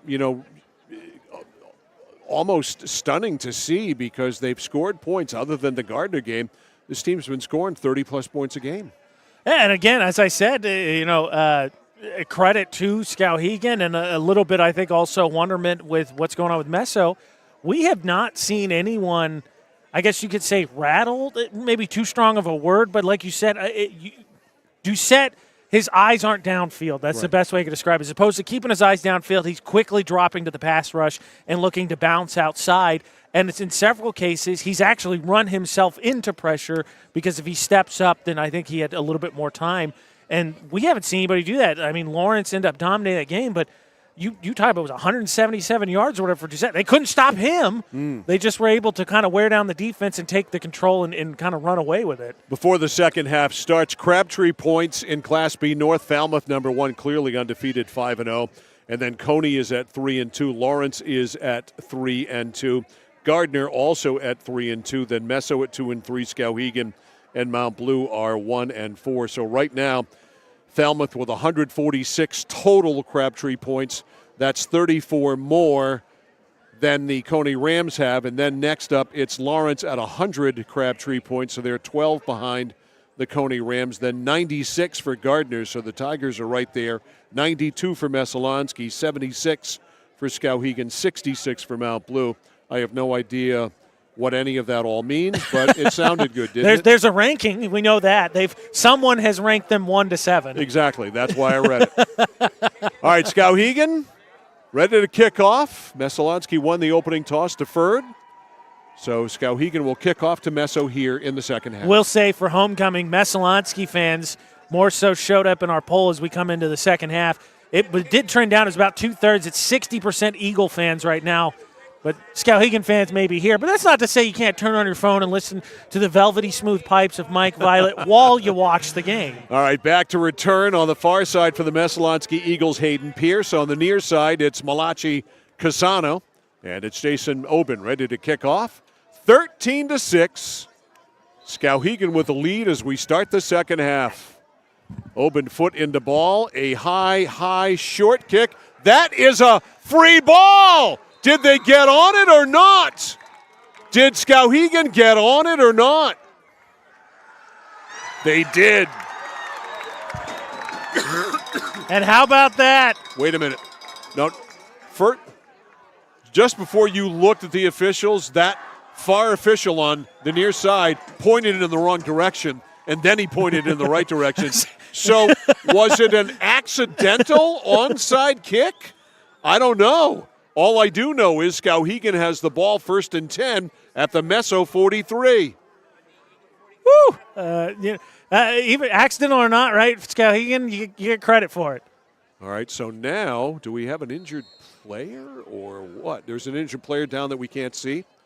I believe so, based on the fact. In front of the Skowhegan bench, so we have an injured player down. So that is why there is a stoppage in play here with 11:58 to go. In the third quarter, there is an injured Messalonskee player being attended to on the near side. Is it a Messalonskee player or a Skowhegan player? It is a Skowhegan player, okay. So a Skowhegan player is down. We'll take a timeout, 11:58 to go as we just get started here in the second half. 13-6 Skowhegan. More in a moment on the score. My dad's a real hero. Not like a superhero or anything. More like a regular dad kind of hero. 'Cause every weekend, even when the weather's bad and it's super snowy, he always gets us there safe. They don't know how you do it. All they know is that you care. See Skowhegan Tire Center. They beat any price. Route 201, Skowhegan. Refi your ride at Connected Credit Union.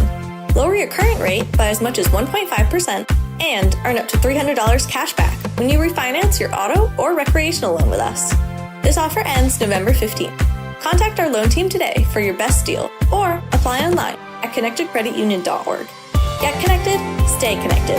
Federally insured by the NCUA. Member eligibility required. Consult with a loan officer for more information. The injured Skowhegan player is wide receiver Miller Foss, who was hurt obviously on special teams on that kickoff on the pig pile that ended up happening there on what I think was an accidental onside kick that was recovered by Skowhegan. They've got it at the 43-yard line.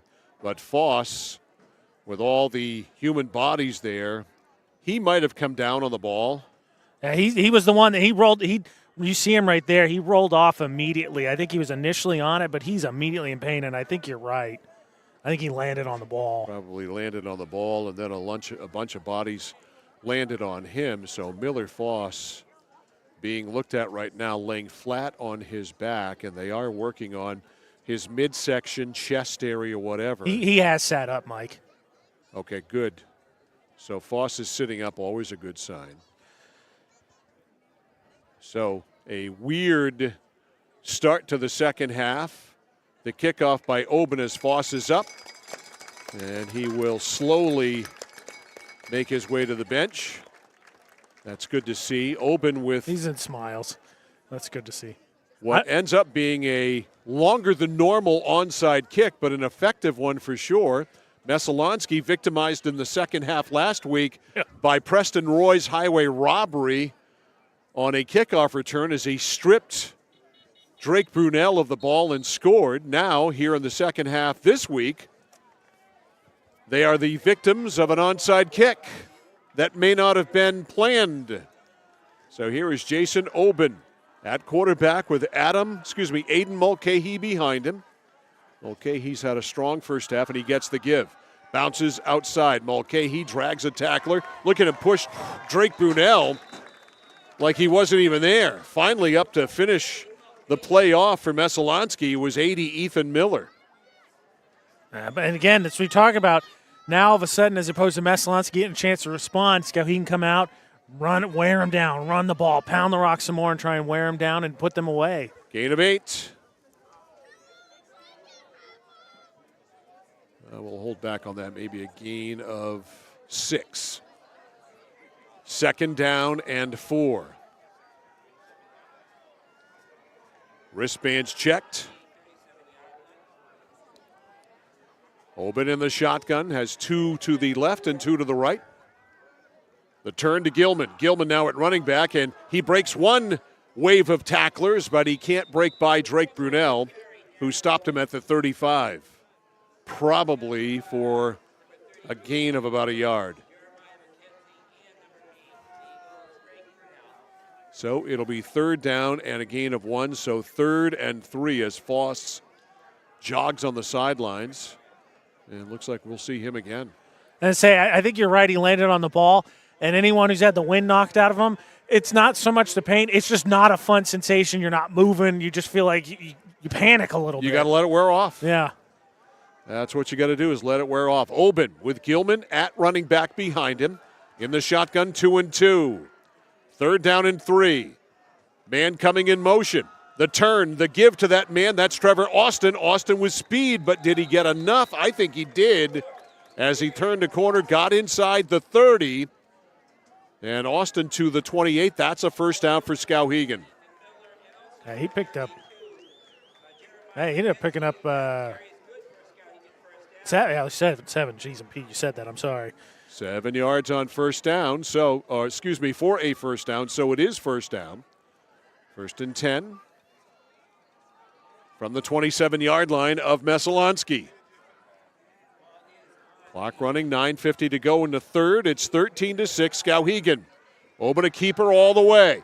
Bounces to the outside, 25, inside 20. Jason Oben weaving through traffic, and he's got a first down close to the 15. How about this little move? Jukes inside, Brunel missed him, ended up trying to punch at the ball.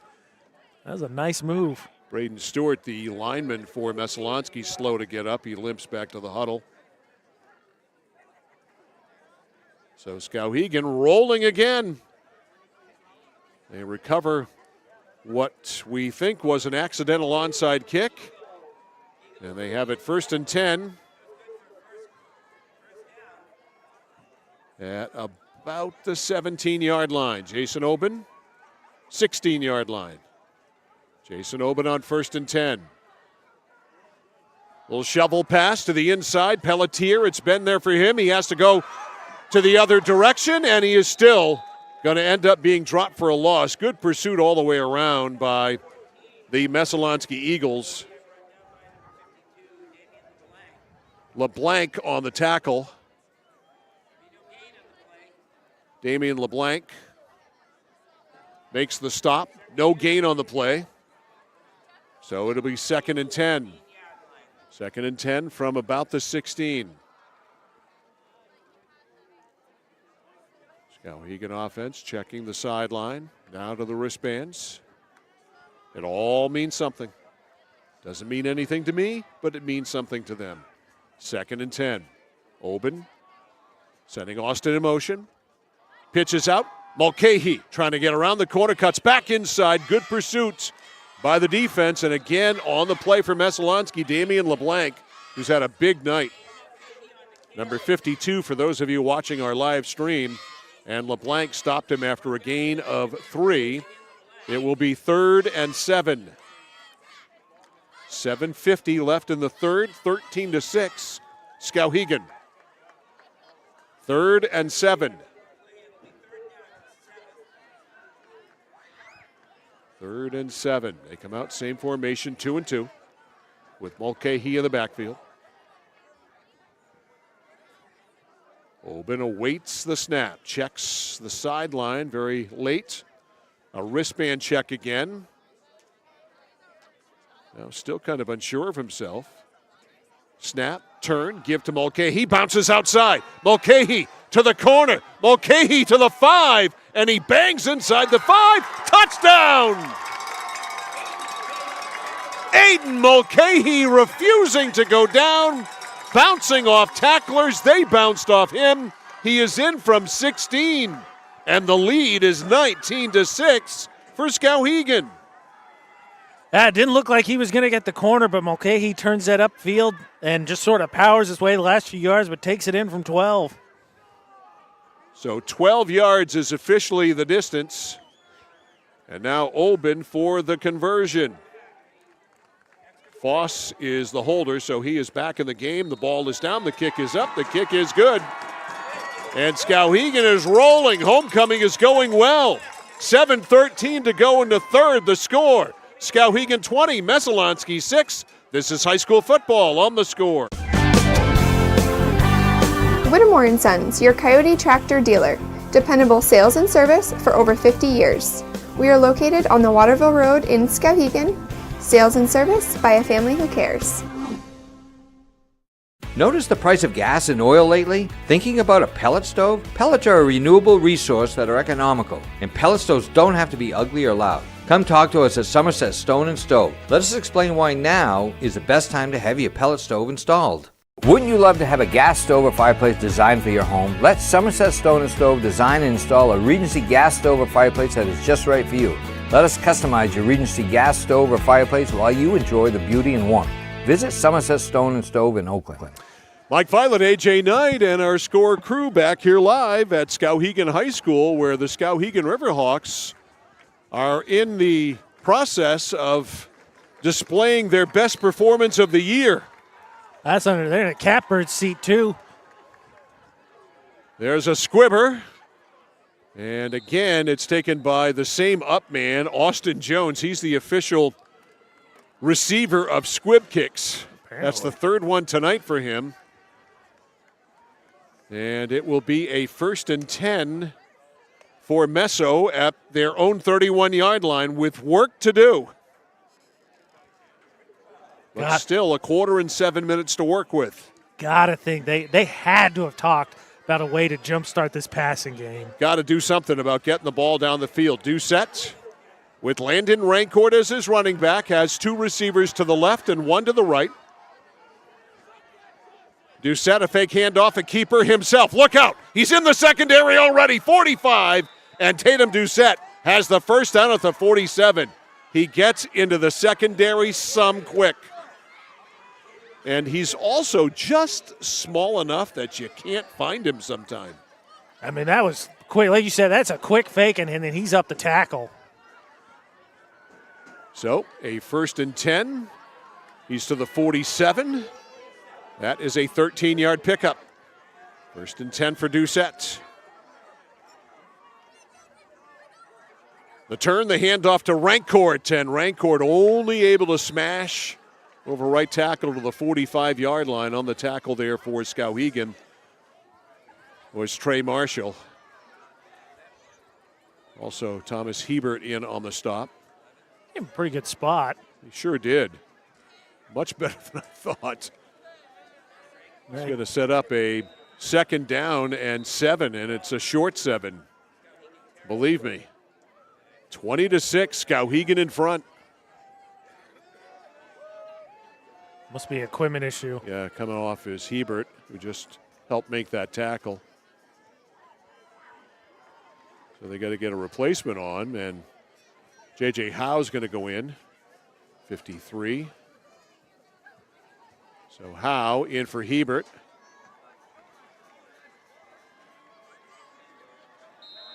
And they'll start the clock up. 2nd down and a short 7.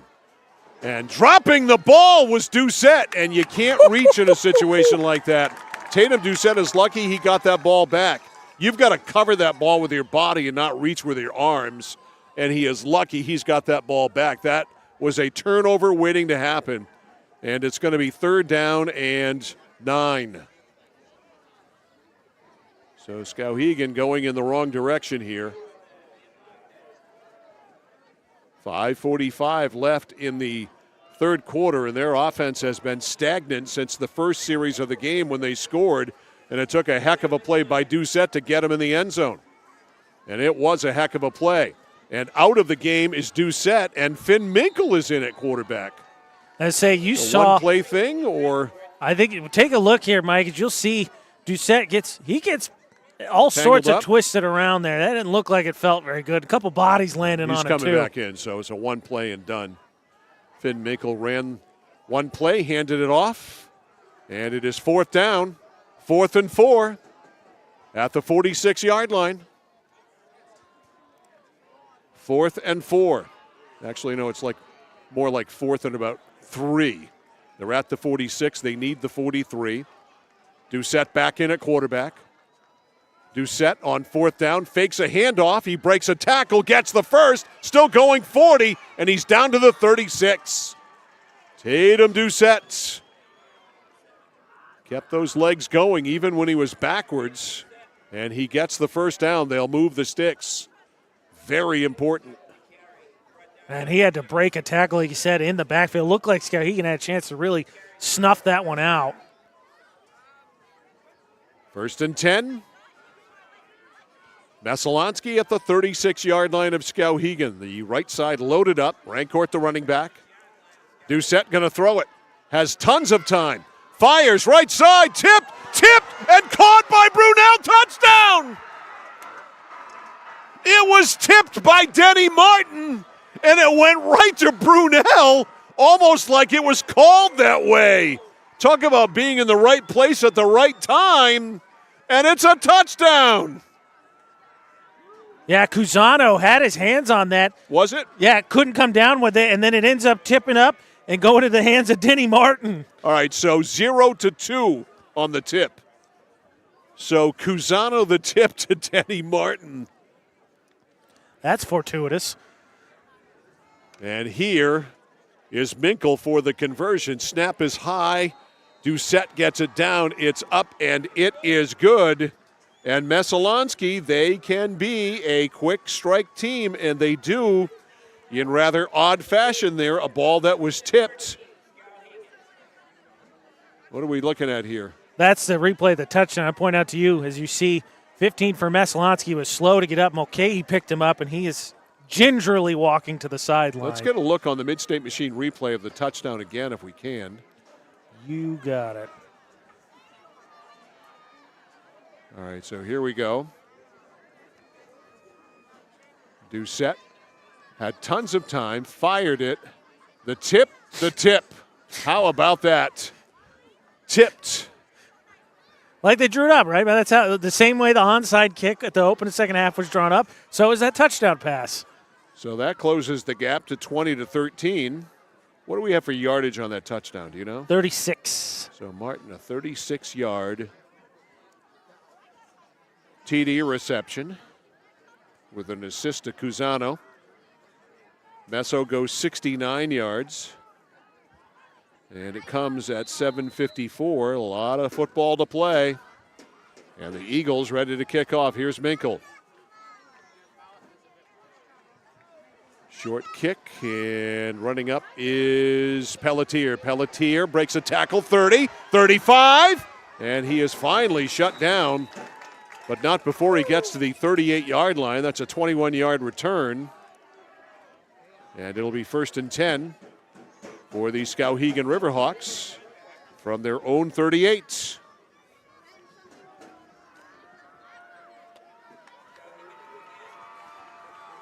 Skowhegan has scored on 3 straight drives to get the lead, but now cut to 20-13 on the tip pass touchdown to Denny Martin. Hey, you're Skowhegan. You'd love to burn the rest of this third quarter and then some. 1st and 10 for Jason Oben, all by himself in the backfield. And coming in motion, Mulcahy gets the give. No, he keeps it. Oben trying to find a hole. Martin had him, held him long enough before the cavalry came and finished him off. And Martin trying to rip at that ball too, but like you said, strung it out enough to finish off the TFL. No gain, 2nd and 10. 3:45 to go in the third, 20-13 Skowhegan. Riverhawks looking for their second win. They're 1-4, Messo's 2-3. Wide to the right side, good to see Miller Foss out there. Foss covered by Malachi Cazano. Oben in the shotgun with Mulcahy. Shotgun I formation. Kind of an offset I now. The turn, the give, Mulcahy, nowhere to go. Wrapping him up with the hips, Anthony Pickle. Nowhere for Mulcahy to go. He got a yard. It'll be 3rd and 9. How about that? All of a sudden, Messalonskee looked like they're getting pushed around. They find a little luck, but a little bit of juice on offense. That defense gets some push on the offensive line. Messo looking to keep the mojo going here by getting a stop. 3rd and 9. This is where you want Skowhegan. Good to see Foss out here. He's near side receiver. Foss covered by Cusano. You got 3 to the right. Austin's the slot. Oben calling signals. Back to throw. Sets up a middle screen. Incomplete to Mulcahy. Kind of rushed it. Didn't give it enough time, I think, to completely develop it. And it is 4th down, and Skowhegan is going to punt, and this just is exactly what Messo needed. That's first incompletion for Oben, too. They have been high percentage passes. They said when they wanted to, and they've mixed it pretty well, but all of a sudden Messalonskee found some push there. All right, Oben will punt. He'll get rid of it near his own 30. Plenty of time. Brunel back to return. Side end over end kick. He gets away from it, takes a pretty good Skowhegan bounce, and it is down at the 25-yard line. And that's where Messo will begin. 1st and 10 after the punt at their own 25. It's a one-score game. It's 20-13 Skowhegan. Tomorrow, Wells at Winslow. Game time, 1 o'clock. AJ's got the play-by-play. John Coughlin's got the color tomorrow afternoon from Poulin Memorial Field in Winslow. Hopefully I bring a little bit better luck this time, or have a little bit better luck in terms of a closer game, because last time you left me by myself wasn't that much. Not by much. I'm sorry to have deserted you in your hour of need. Very much so. All right, 1st and 10 from the 25. Doucette, a run all the way. Bounces to the outside. Doucette bounces more to the outside. And he is finally run out of bounds, but not before he gets a first down.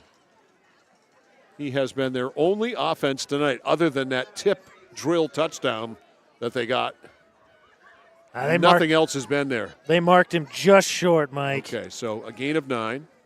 And it'll be 2nd down and 1. Even that being 9, I think still pretty solid job by Skowhegan stringing that out because, Doucette can get vertical in a hurry. 2nd and 1. 2 minutes left in the third. 20-13 Skowhegan. Homecoming 2024. Ball on the left hash. Doucette brings him out of the huddle. Empty backfield. That's 4 to the right, 1 to the left. Rolling right is Doucette, flings it out in the flat, and it is caught. No, Cusano could not bring it in. It is incomplete, thrown too low. Well, he said he threw that low, I think, trying to avoid the traffic. Cusano looked like he actually got his hands under it, but as he hit the ground, he rolled over and couldn't haul it in. So it'll be 3rd and a yard. They've gotten away from Landon Rancourt here in the second half. Yeah, just 2 carries. I mean, at halftime, like I said, hadn't been super productive. 7 carries, 21 yards. See if he gets it here on 3rd and 1. Trips right, 1 left, 3rd and 1. Nope, Doucette keeps himself, gets the first, gets more than that. And is up over the 35. Ball come out. No, Brunel, got to be careful there. You'll see here late. Grab Doucette up high. That was close. And you see Brunel there on the backside. Real late push of that Skowhegan defender out of bounds. So Doucette to the 37, a first down. 1:45 left in the third. 20-13 Skowhegan. Wide to the left side is Miller. 2 men in the backfield. A rarity with Doucette. The turn, they hand off, and Rancourt. Second half, just absolutely nothing. He got swallowed whole there by Sebastian Stewart, number 70. And Minkle took that snap again. Was it Minkle? Yeah. Number 5, right? Yes. Yeah, he took that snap and handed it off. Didn't even notice it. Loss of 2 for Now Rancourt. that is number 7 back there. So Doucette took a play off. A loss of 2, 2nd and 12. At about the 34-yard line. A fake handoff. Doucette on the keeper. Weaves through traffic. Still going. 40. Midfield. 40. 30. All the speed. Doucette still going and finally out of bounds inside the 25-yard line. In fact, they may spot him out exactly at the 25-yard line. Doucette is a blur sometimes, and he was there. Give him, he said 25, give him 40. So a 40-yard run ripped off.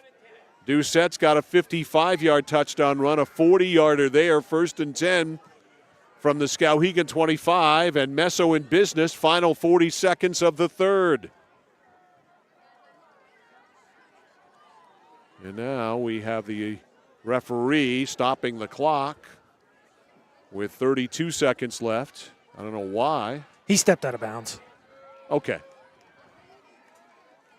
1st and 10, Doucette flips it right side in the flat. Turning upfield for the Eagles is Denny Martin all the way. Denny Martin with... He did not get in the end zone. I don't know how he didn't get in the end zone, but he didn't, and Martin takes it right down inside the 5, and they spot him out at about the 2. Just a little pass in the flat, and Martin turned it into a lot more. Yeah, just shy. So 1st and goal. Under center is Doucette. The push, and no signal. And Skowhegan says no, and with 12 seconds left, it looks like it's going to be 2nd down and goal. Now all of the officials are in for a conference. I think Skowhegan was signaling they thought the ball came out. Okay, I did not obviously see that in the scrum of players. So a consult here for what looks to be a discussion about possession of the ball. And that's a touchback? It is! It's Skowhegan's ball! It was turned over by Messalonskee in the end zone, and it's a touchback! Holy mackerel. So Skowhegan's going to take it over on their own 20-yard line. How about that? The highlight's going to be hard to piece together. The score, if I'm being honest. Holy cow. So a fumble, and the fumble has to be credited to Doucette. And Skowhegan looking like they were at the very least going to be down to a 1-point lead if the extra point was good in a tie, now have still a 7-point lead in the ball on 1st and 10 at their own 20 with 12 seconds left to go in the quarter. And my apologies, we're not going to have that one in the highlights. I thought it was just a nothing gain rush. 1st and 10 at the 20 for Jason Oben. Mulcahy right with him in the backfield, offset eye.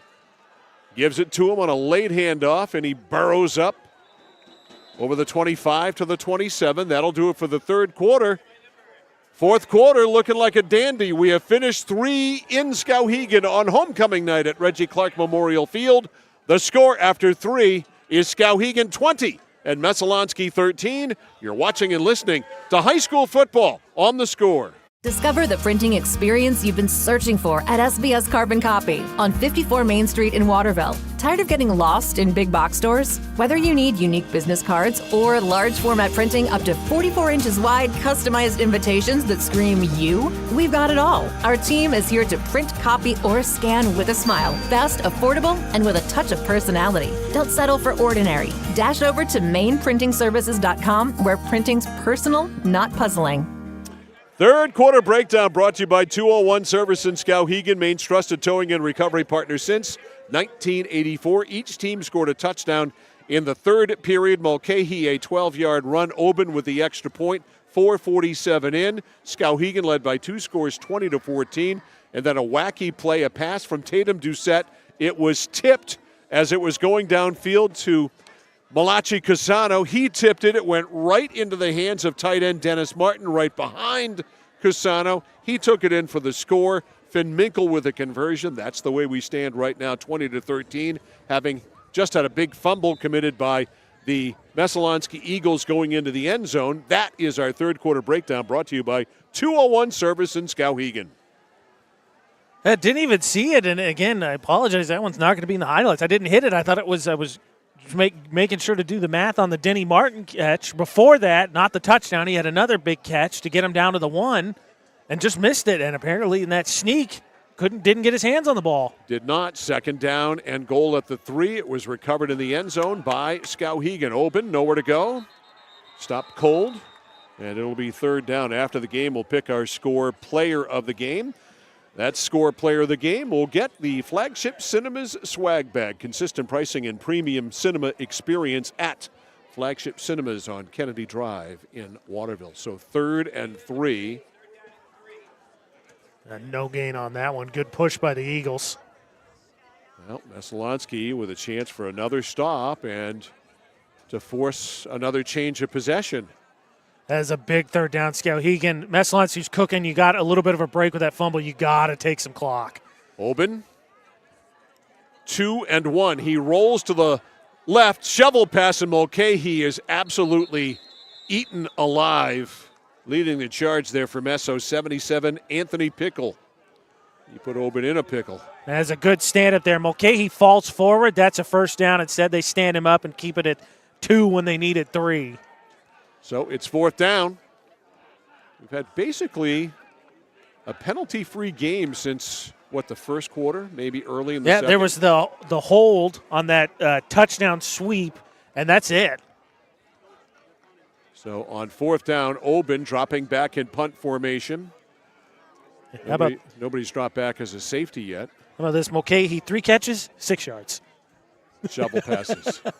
Now it's Drake Brunel, and they want to be sure he's going to punt. because it's not a punt. It's a pass. It's caught by Pelletier on the fake punt. He's got the first and more. Caden Pelletier, a fine run after the catch to the 47-yard line, and a first down on the fake punt. How about that, Scout? Messalonskee was in sort of a defense still, and Pelletier running all by himself. He was wide open in the right flat. Nobody near him. And it is a first down on the fake punt on 4th down and 1 at the 48-yard line of Skowhegan. So the Riverhawks will hang on to the ball.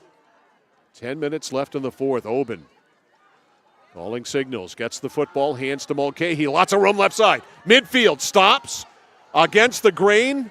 Kind of closed down fast. It looked good at the beginning, but still Mulcahy gets a very good gain on first down of about 8.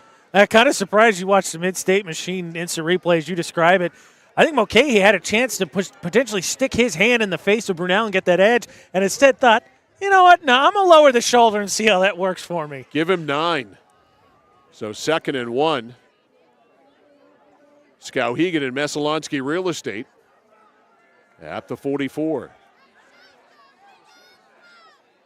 Oben pitch to Gilman. Gilman trying to get the corner. Gilman can't get the corner. Couldn't square up. He might have the first, which obviously is pretty important. And based on what I see, he does have the first. I think he got just the yard. That's just what he needed. Wells at Winslow tomorrow at 1. CentralMainSports.com, 1160thescore.com, and on YouTube at Central Maine Sports. Good catch, by the way. 1st and 10? You. Oh, thanks. Specifically you is who I was talking to. My liner sheet was about ready to blow to Madison there, and I made the stop. 1st and 10 from the 47. Austin goes in motion. Handoff Gilman. Gilman pounds to the 40. Not much more than that. Standing him up there, 58 in white, Vinnie Robinson. Forward progress maybe will give him the 39. Nope, they're going to put that flush on the 40. Yes, sir. 2nd down and 8. But you're Skowhegan, you're happy to just let that clock tick, tick, tick. Indeed. Coming down to 8.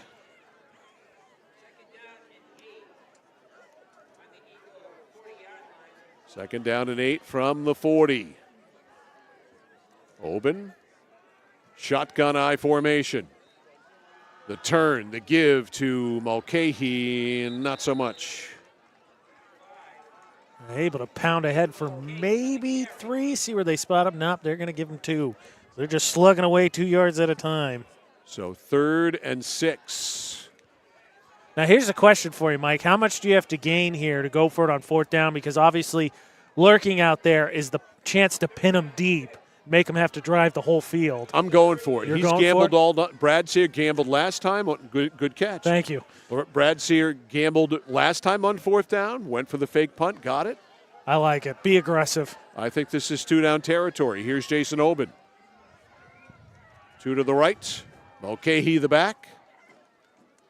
The turn, the give to Mulcahy. Head down, drives ahead, first down. He dragged the defender, Jordan Lewis, with him. But Aiden Mulcahy is a big, strong Skowhegan bruiser, and he looks to have the first down, I think. I think he did not get quite a favorable spot. They're going to measure because it looks like the nose, Logan, if you can get a close-up of that, it looks like the nose is just on the 32. I think that's a little bit of a rough spot. All right, chain gang on the way out. Skowhegan route, he's letting them have it. Crowd was kind of quiet in the first half, not anymore. Well, how many sets of eyes does it take? No joke. Well, you know, they didn't bring their glasses either. Short. That was a quick 4th down, wasn't it? He just had a little pump. About an inch? That's 4th and like a chain link. All right, so the scoreboard has 1st and 10. They're going to have to switch that back. It's 4th down and an inch for the Skowhegan Riverhawks. I mean, I got to think, this is just Oben up the gut with Mulcahy maybe coming behind to just push him. I'm putting him under center and driving him forward. I'm not doing anything else. If you can, I would, but I don't. Has Oben been under center tonight? I think he has once. Okay, then yeah, if he can, then yeah, go under center and just fall forward. Nope. They're going to go gun. Oben with Mulcahy right behind him. From the gun, Austin in motion, and timeout called by Messo. We'll take it to 6:46 to go in this one. It's Skowhegan 20 and Messalonskee 13. A big 4th down play coming up after this on The Score. When you're ready to tackle your next building project, no matter how big or small, depend on Hammond Lumber Company for the products and services you need. The knowledgeable staff at Hammond Lumber will be with you every step of the way and keep your project on schedule. From free estimating and project planning to design and drafting services, an extensive product inventory with a wide variety of brands to choose from, and of course, Hammond delivers from any of their locations across Maine and New Hampshire. Hammond Lumber Company, your building project partner.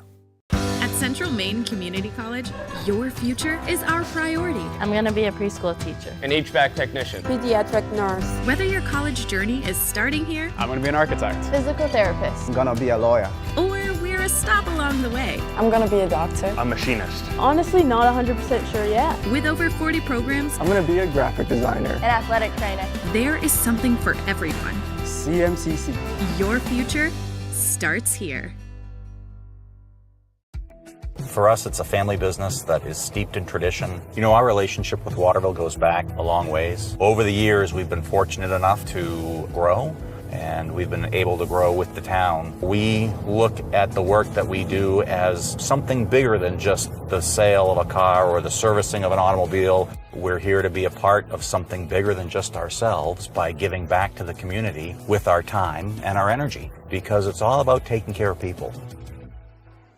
6 minutes, 46 seconds left in regulation. We've got a 4th down and a matter of an inch or two for a Skowhegan 1st down to keep this drive alive. Now, shout out to our cameraman. Logan told us while we were in break there, they actually got out an index card to make sure. Wow, 4th and less than a foot for a 1st down. 2 in the backfield. They're going to serve as blockers, and Oben puts his head down, and he's got it. So a 1st down there for Jason Oben. He got inside the 30 to the 29, and the drive stays alive for Skowhegan. And no surprise there. You get your big quarterback, couple running backs behind him to just power through. So it'll be 1st and 10. Clock runs. 6.5 to go. Skowhegan 20, Messalonskee 13. Oben brings him out, 2 and 2. Aiden Mulcahy, the running back behind him. He's watching that back judge now. Yep. And take all the time he can. 10-second call right there, the signal made. Oben. Mulcahy on the give, left tackle, pounds, and drove the defender back. On his back. I think it was Drake Brunel who got the worst of that as he got pancaked by. That was not Drake Brunel who actually got pancaked. It was Seth Hansen who got pancaked. And that was a great run, almost hilarious by Aiden Mulcahy. That was, I mean, that's why, right? You pound it. That 4th quarter, you find a little bit more space, and Mulcahy still turning those legs. Whew. A gain of 9, 2nd and 1. Skowhegan looking to end this game. 2nd down and 1. Oben trips right. Mulcahy behind him. 1 to the left. Burn the clock. 10-second signal. You're going to bleed it all the way down to 1. Again, they'll ride Mulcahy, and why not? He has run wild here in the 4th quarter. Lewis finally grabbed enough jersey to slow him up. And they'll move the sticks 1st and 10. Mulcahy at half, 11 carries for 50 yards. Now 21 carries for 111, which means he's had 10 carries for 61 yards. Wow. Again, I told you, right? 5 yards in the first half. Now all of a sudden 6 yards a carry in the second half. He's making himself a candidate for score player of the game. We got a timeout called by Skowhegan. 4:49 left in regulation. Riverhawks in control. They lead by 7 at Skowhegan 20, Meso 13. More football after this on The Score. Looking to begin or further your career in manufacturing and don't know where to start? Midstate Machine is in need of CNC machinists at our Winslow facility, where we manufacture components for some of the most exciting industries: aerospace, defense, power generation. I'm Jeremy Stanford, manufacturing manager, and I personally want to invite you to come learn about the great pay and benefits Midstate Machine has to offer. To apply, visit midstateusa.com. That's midstateusa.com, an equal opportunity employer. Come grow with us. Over 30 years ago, Paul and John A. Bowen set out on a mission to help aging Mainers stay in their own homes. Assistance Plus grew from their passion, dedication, and integrity, where clients come first. Today, Assistance Plus serves not only the elderly, but clients with developmental and behavioral health challenges. Assistance Plus is here for you today and through all points of your life.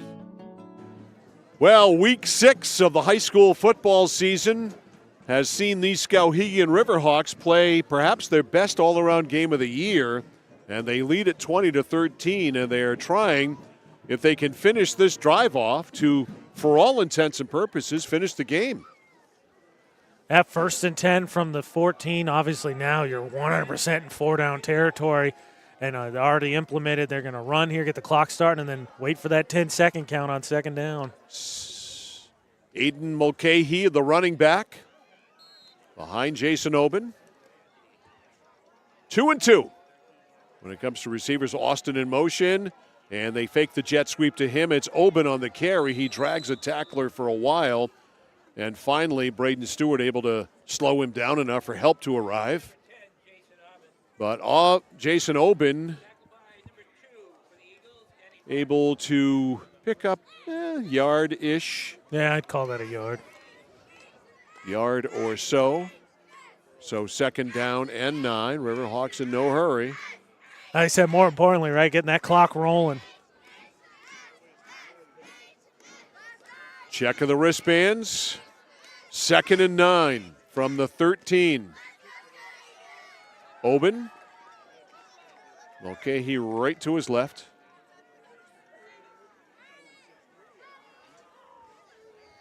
Here's the snap. Here's the turn. Here's the keep by Oben. Oben pounds up inside the 5, and he is down to the 3-yard line, and Skowhegan is that close to making the deficit a 2-score deficit yet again. It is 3rd and a yard for the first down. 3rd down and what, about 4 for the touchdown? Yes, I would. Yeah.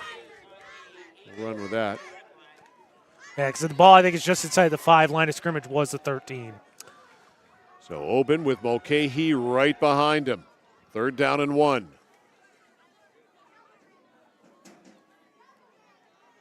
Waits for the 10-second signal. There it is. Hands it to Mulcahy. He pounds, but then he's pushed back. Not sure if he even got back to the line of scrimmage. Yeah, going to be curious to see. That was a pretty good way to stiffen up from that defensive line. Looked like it was going to be at least an easy 1st down, and I don't know that he got it. Yeah, Anthony Pickle stopped him.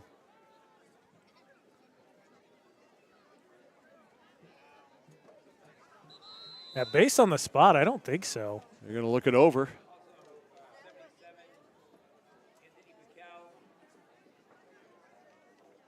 And now they say it is a 1st down. Huh. So he must have just gotten, all right, give him the yard. So he got the yard he needed.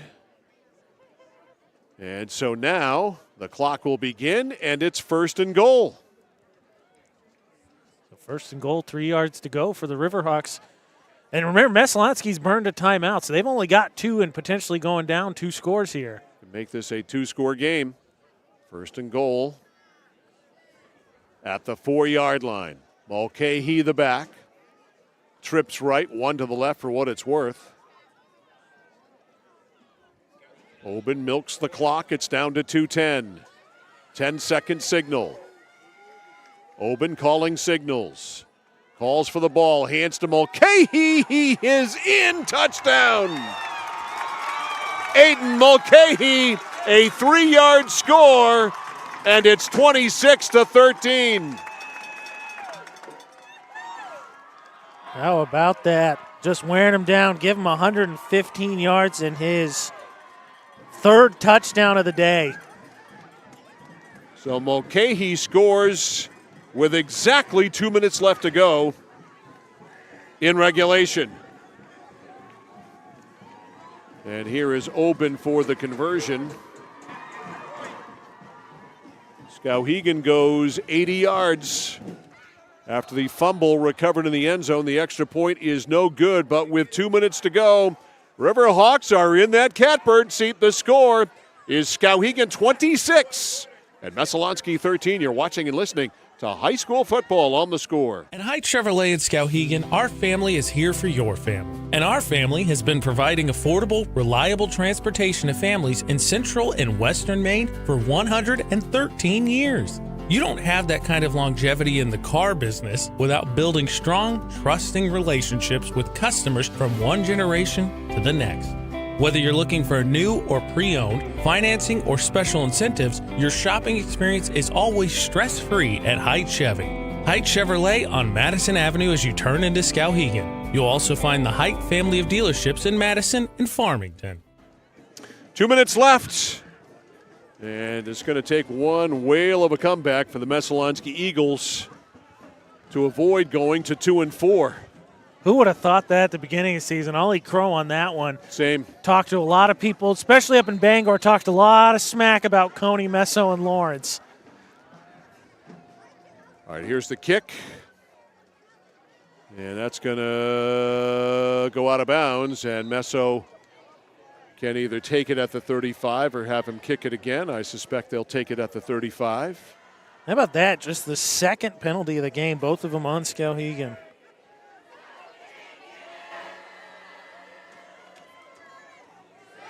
Sweet Caroline. It must be stretch time. I tell you what, I'm not going to complain. I think the weather's been pretty solid, especially not having a breeze, but good to get warmed up. It feels good to stand up, stretch a little bit. Yeah, Messo, 1st and 10 from their own 35-yard line with 1:59. And I don't know why there's a second that went off the clock because the ball was never touched in play. Hometown scoreboard operator. That should be challenged. 1st and 10 from the 35-yard line. Doucette. Gonna chuck it. Has time, whips it over the middle, almost picked off there downfield by Clark Frederick. He had a hand on it. Yeah, nice job cutting that route off. You're going to see him fly in here. That was coming in quick, so he couldn't keep his hands on it, but a nice read. So it'll be 2nd and 10. Clock stops with 1:54 to go. And just to reiterate, Mike, before that incompletion, Doucette on the night is 4 for 6. He has not thrown the ball. 2nd and 10. Trips right, one left. Rancourt the running back. Doucette steps up. Now goes out, and he is grabbed and sacked. The ball came out. He may have been down. Yes, he was down. Referee David Veyu signaling very emphatically that he was down. So Doucette sacked again. Third sack of the Skowhegan defense tonight. And the clock doesn't stop there, so Messo having a hustle to line up. Clock at 1:25. Doucette looking to throw. Launches it down, looking downfield for Cusano, and it's knocked down. Downfield was Foss, also Austin, and they knocked it down. And all of a sudden, it is 4th and 14. Foss unhappy. Austin and him didn't communicate. Foss had a real good chance on that one, but Austin just coming in to make the play. So 4th and 14. 1:15 on the clock. Doucette directing some traffic. Getting people in the right spot. Has 4 to his left side, looking that way. Has time, downfield, buzzes it down there, caught by Brunel. Brunel 40, Brunel 30, Brunel to the 20. Brunel out of bounds. He is spotted out at the 17. That's a big chunk play there from Doucette to Brunel. Give him 19, you said, where did they put it? 18. 18, 32, 19, 51. 51 yards, pretty nifty. 1:04 to go. Brunette forced out of bounds. 1st and 10 at the 18. Brunel is wide to the right. Cusano the slot. Doucette, play action, pumps, fires, and it is tipped and knocked down there by Caden Pelletier. If Pelletier doesn't get there, that is 6. That would have been 6. Brunel was open. 46 seconds left. 2nd and 10 from the 18. We have an officials timeout here. Clock was stopped anyway because of the incomplete pass, but the officials are huddling. As I say, Mike, before that big catch, Brunel got a ton of cushion and looked back at Doucette and shouted something at him. Body language looked like he was really not happy. He got the ball because Skowhegan gave him a ton of cushion on that 51-yard gain. 57 seconds, 2nd and 10. Doucette has time, zips it right side. It's incomplete. Intended right there at the pylon for Malachi Cusano. A little outside, but a heck of a ball right there. I think Cusano let the rule of thumb is receiver gets his hands on it, supposed to catch it. Incomplete, 3rd and 10. Can I just say I appreciate the Skowhegan fans shouting out pass when they drop back. Yes, they're down 2 scores. It's going to be a throw. 52 seconds left. I don't think the defense is shocked by that one. Not a mystery. 26-13. 52 seconds left, 3rd and 10 at the 18. And again, Skowhegan, as you see at the CMCC scoreboard, 2 timeouts left. Excuse me, Messalonskee, 2 timeouts left. Both. 2 and 2. We got it. Rancourt goes in motion. Now Minkle is in at quarterback again. Minkle, as the ball is snapped, we've got a whistle and a timeout called by Skowhegan, which gives me time to tell you that tonight's game is brought to you by the Central Maine Motors Auto Group in Waterville, the dealer with no dock fees, where cars and trucks always cost you less, online at cmautogroup.com. This is interesting. We've seen Doucette go to the sidelines a few times tonight and Minkle come in and take over. And here in a very key spot, he does again. Yeah, that one is curious because the first 2 times it came after the first one he got rolled up on that sack. Second one looked like close to a horse collar. The replay, which is what I was followed the ball with Cusano. I don't think he got hit. So there must be some kind of wrinkle they put in. Well, Doucette is not even in the huddle on the field right now. He is over on the sideline. So I don't think we're going to see him anymore. I wonder if he's fighting something. You know, we talked about sickness has been going around to all these teams the last couple weeks, but hard to think 2nd and 10, 3rd and 10, you're trailing by 2 scores. You're not going to put Doucette out there. There he is. All right, so he is back out. So a 1-play reprieve, and he's back out there for 3rd and 10. 3rd and 10, Drake Brunel is wide to the right. And he's going to run the football. He is up to the 5 and spun down there. The first down will cause the clock to stop. They'll move the sticks. Messalonskee all ready to run a play. 46 seconds when they start the clock now. Looking, firing. It's caught. Eddie Martin, touchdown. So Martin catches the touchdown throw from Tatum Doucette. his second touchdown catch of the night. That one from, I think, 11 yards out. So Martin, an 11-yard reception from Doucette. And it's 26-19. So an onside kick is forthcoming. Minkle for the conversion. Snap is good, ball is down, and they execute flawlessly there. Kick is good by Minkle. 38 seconds left, hold on. It's 26-20, pending an onside kick. An on purpose one. We hope. We've seen one that we thought was an accidental onside kick. So Messalonskee scores with 38 seconds to go. How about that? It just seemed like we had Coney and Meso in the season opener.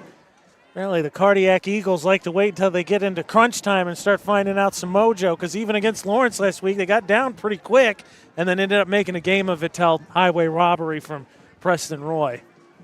All right, so Minkle will tee it up. A lot of people with good hands up on the front lines. And it looks like Minkle is going to execute it to the left. There it is. Bounces down, covered by Skowhegan. And that is all that the Riverhawks needed to have happen. And they will go into victory formation and get a win. Just a little bit too much juice. The bat able to just kind of drop back and fall, and then end up going about 15 yards. So it's a Skowhegan ball. And all they have to do is snap it once. They are in victory formation, and even so, they're in the shotgun. Two bodyguards there in front of Oben. Snap, knee, ball game. A hard-fought, entertaining battle tonight for sure between the Skowhegan Riverhawks and the Messalonskee Eagles. And for Skowhegan, this is going to be a victory on homecoming. There is nothing better than winning on homecoming. Not to mention, too, talk about stringing together some good performances. Played their best game of the season. By far their best game of the season. When we saw them against Lawrence a few weeks ago, they fell apart in the fourth quarter. Tonight, they kept it together all night long. The final score as the Riverhawks dance. The final in this one, Skowhegan 26, Messalonskee 20. Our post-game show and our Score Player of the Game coming up next on The Score. Whether you're looking to buy, build, or refinance your home, at Skowhegan Savings, we make buying your home a personalized experience. Our team of local community bankers are available on your time to help you every step of the way, from pre-qualification to closing your loan. We have a variety of mortgage terms to fit your needs and a bi-weekly payment option that can save you time and money off your loan. We also won't sell your loan, so your loan stays local with us. Contact one of our community bankers or apply online at skowhegan.com to start your home buying journey today. Hi, this is Mike Perkins from KMD Driving School. I've been instructing your children in driver's ed for years. We're accepting new students for the fall and winter classes. Let the professionals teach your children. Call 465-4835. Sign them up for KMD Driving School. New classes begin every 3 weeks. Call 465-4835, 465-4835, or visit us online at kmddrivingschool.com. The journey begins with us. KMD Driving School.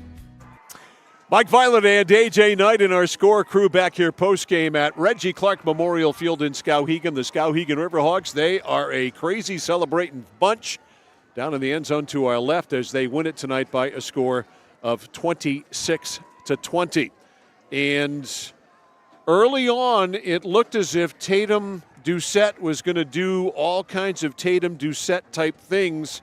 He scored from 55 yards out on one of the greatest runs I've seen this year. We'll An absolutely incredible run by Doucette. It capped off a 73-yard drive by the Messalonskee Eagles. 55-yard run, bad snap on the conversion attempt by Finn Minkle.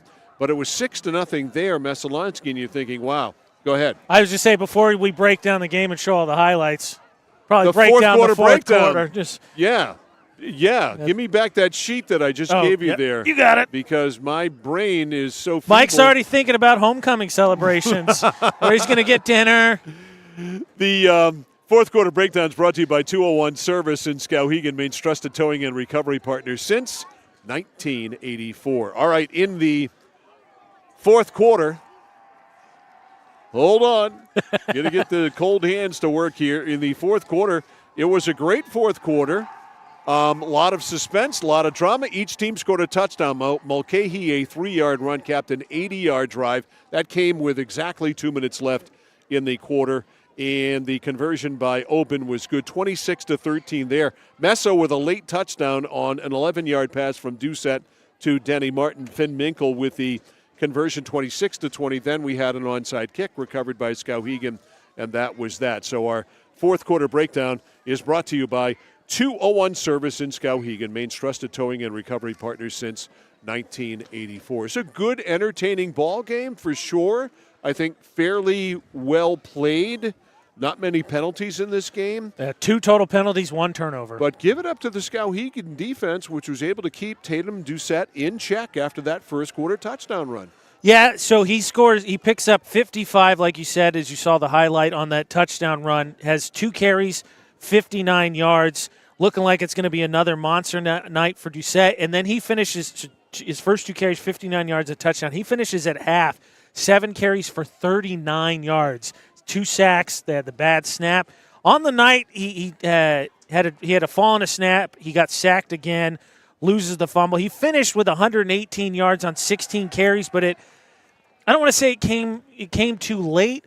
I mean, because who knows? They don't botch that snap in the end zone. You're talking about potentially a tie game. But just the offense at times, surprisingly tonight, after being, you called it prolific, and I think that's the right word with how they've been able to put up points. They've just struggled to stop people. Just seemed like it couldn't really get going. I mean, well, it couldn't, and the fumble in the end zone obviously crushed them. They were ready to go in and turned it over in the end zone. It was a touchback for Skowhegan. Riverhawks took it over at the 20-yard line and scored, took it down the field and scored. Went on an 80-yard drive and finished the game off. So obviously that's a huge, huge turn around there.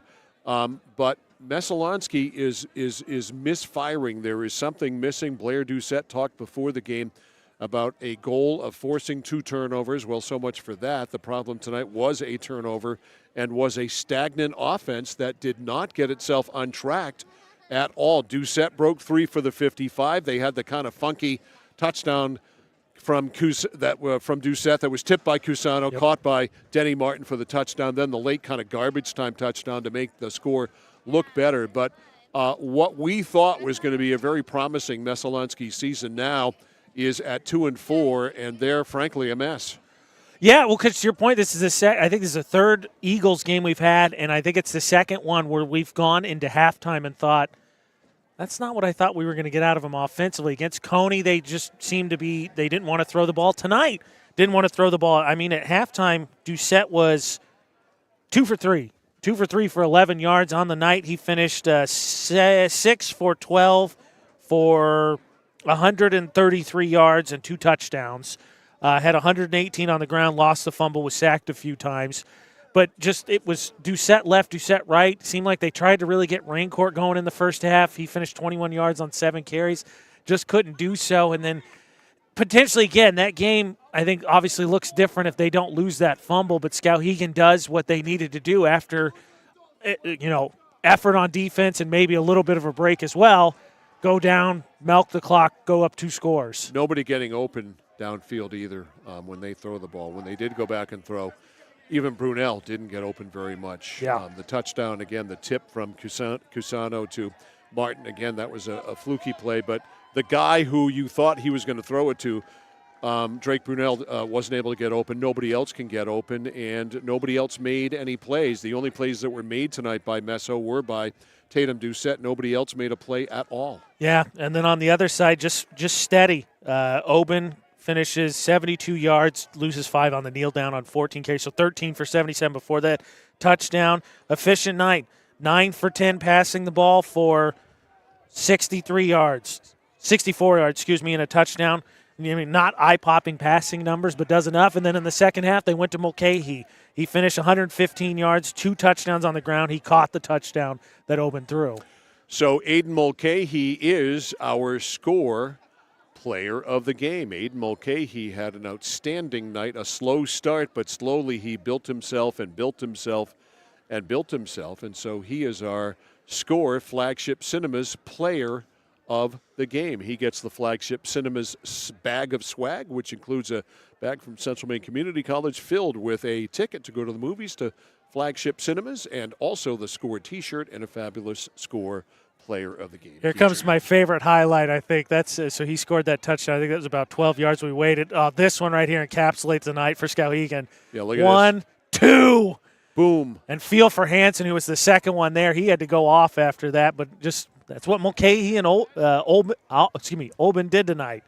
Yeah, those are two smash mouth guys, and they lived a smash mouth life tonight, that's for sure, in smash mouthing these Skowhegan Riverhawks to their second win of the season. They go to 2-4, and now the Messalonskee Eagles are 2-4. More football coming tomorrow afternoon from Winslow, as the Wells Warriors will be in town to take on the Winslow Black Raiders. Game time tomorrow is 1 o'clock. The pregame show at 12:45. AJ Knight and John Coughlin will have the call for you tomorrow afternoon. So that's going to wrap it up here for us tonight. For Ashley Knight, for Logan Carpenter, and for AJ Knight, I'm Mike Violet saying good night and so long from Reggie Clark Field in Skowhegan. The final score tonight in this one, Skowhegan Riverhawks 26 and the Messalonskee Eagles 13.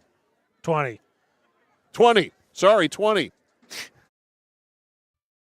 You've been watching yet another live local broadcast of high school sports on The Score. It's brought to you by Central Maine Community College, Central Maine Motors Auto Group, Hammond Lumber Company, Midstate Machine, Whittemore & Sons, Somerset Stone and Stove, 201 Tire Battery and Service, Assistance Plus, SBS Carbon Copy, Manchester Motors, Casella Waste, Computer Improvements, Height Chevrolet, 201 Service Skowhegan, Connected Credit Union, KVFCU, Skowhegan Savings Bank, Skowhegan Tire Center, KMD Driving School, and Flagship Cinemas. Every game we do on The Score is always available for you to watch again or have someone else watch for the first time. All of our games are stored in the vault at centralmainsports.com and also on The Score's YouTube channel at Central Maine Sports. Please go and subscribe. To find out when the next game is on The Score, check out our game schedule at 1160thescore.com or centralmainsports.com. Your team from your town plays here on the place for local sports, The Score.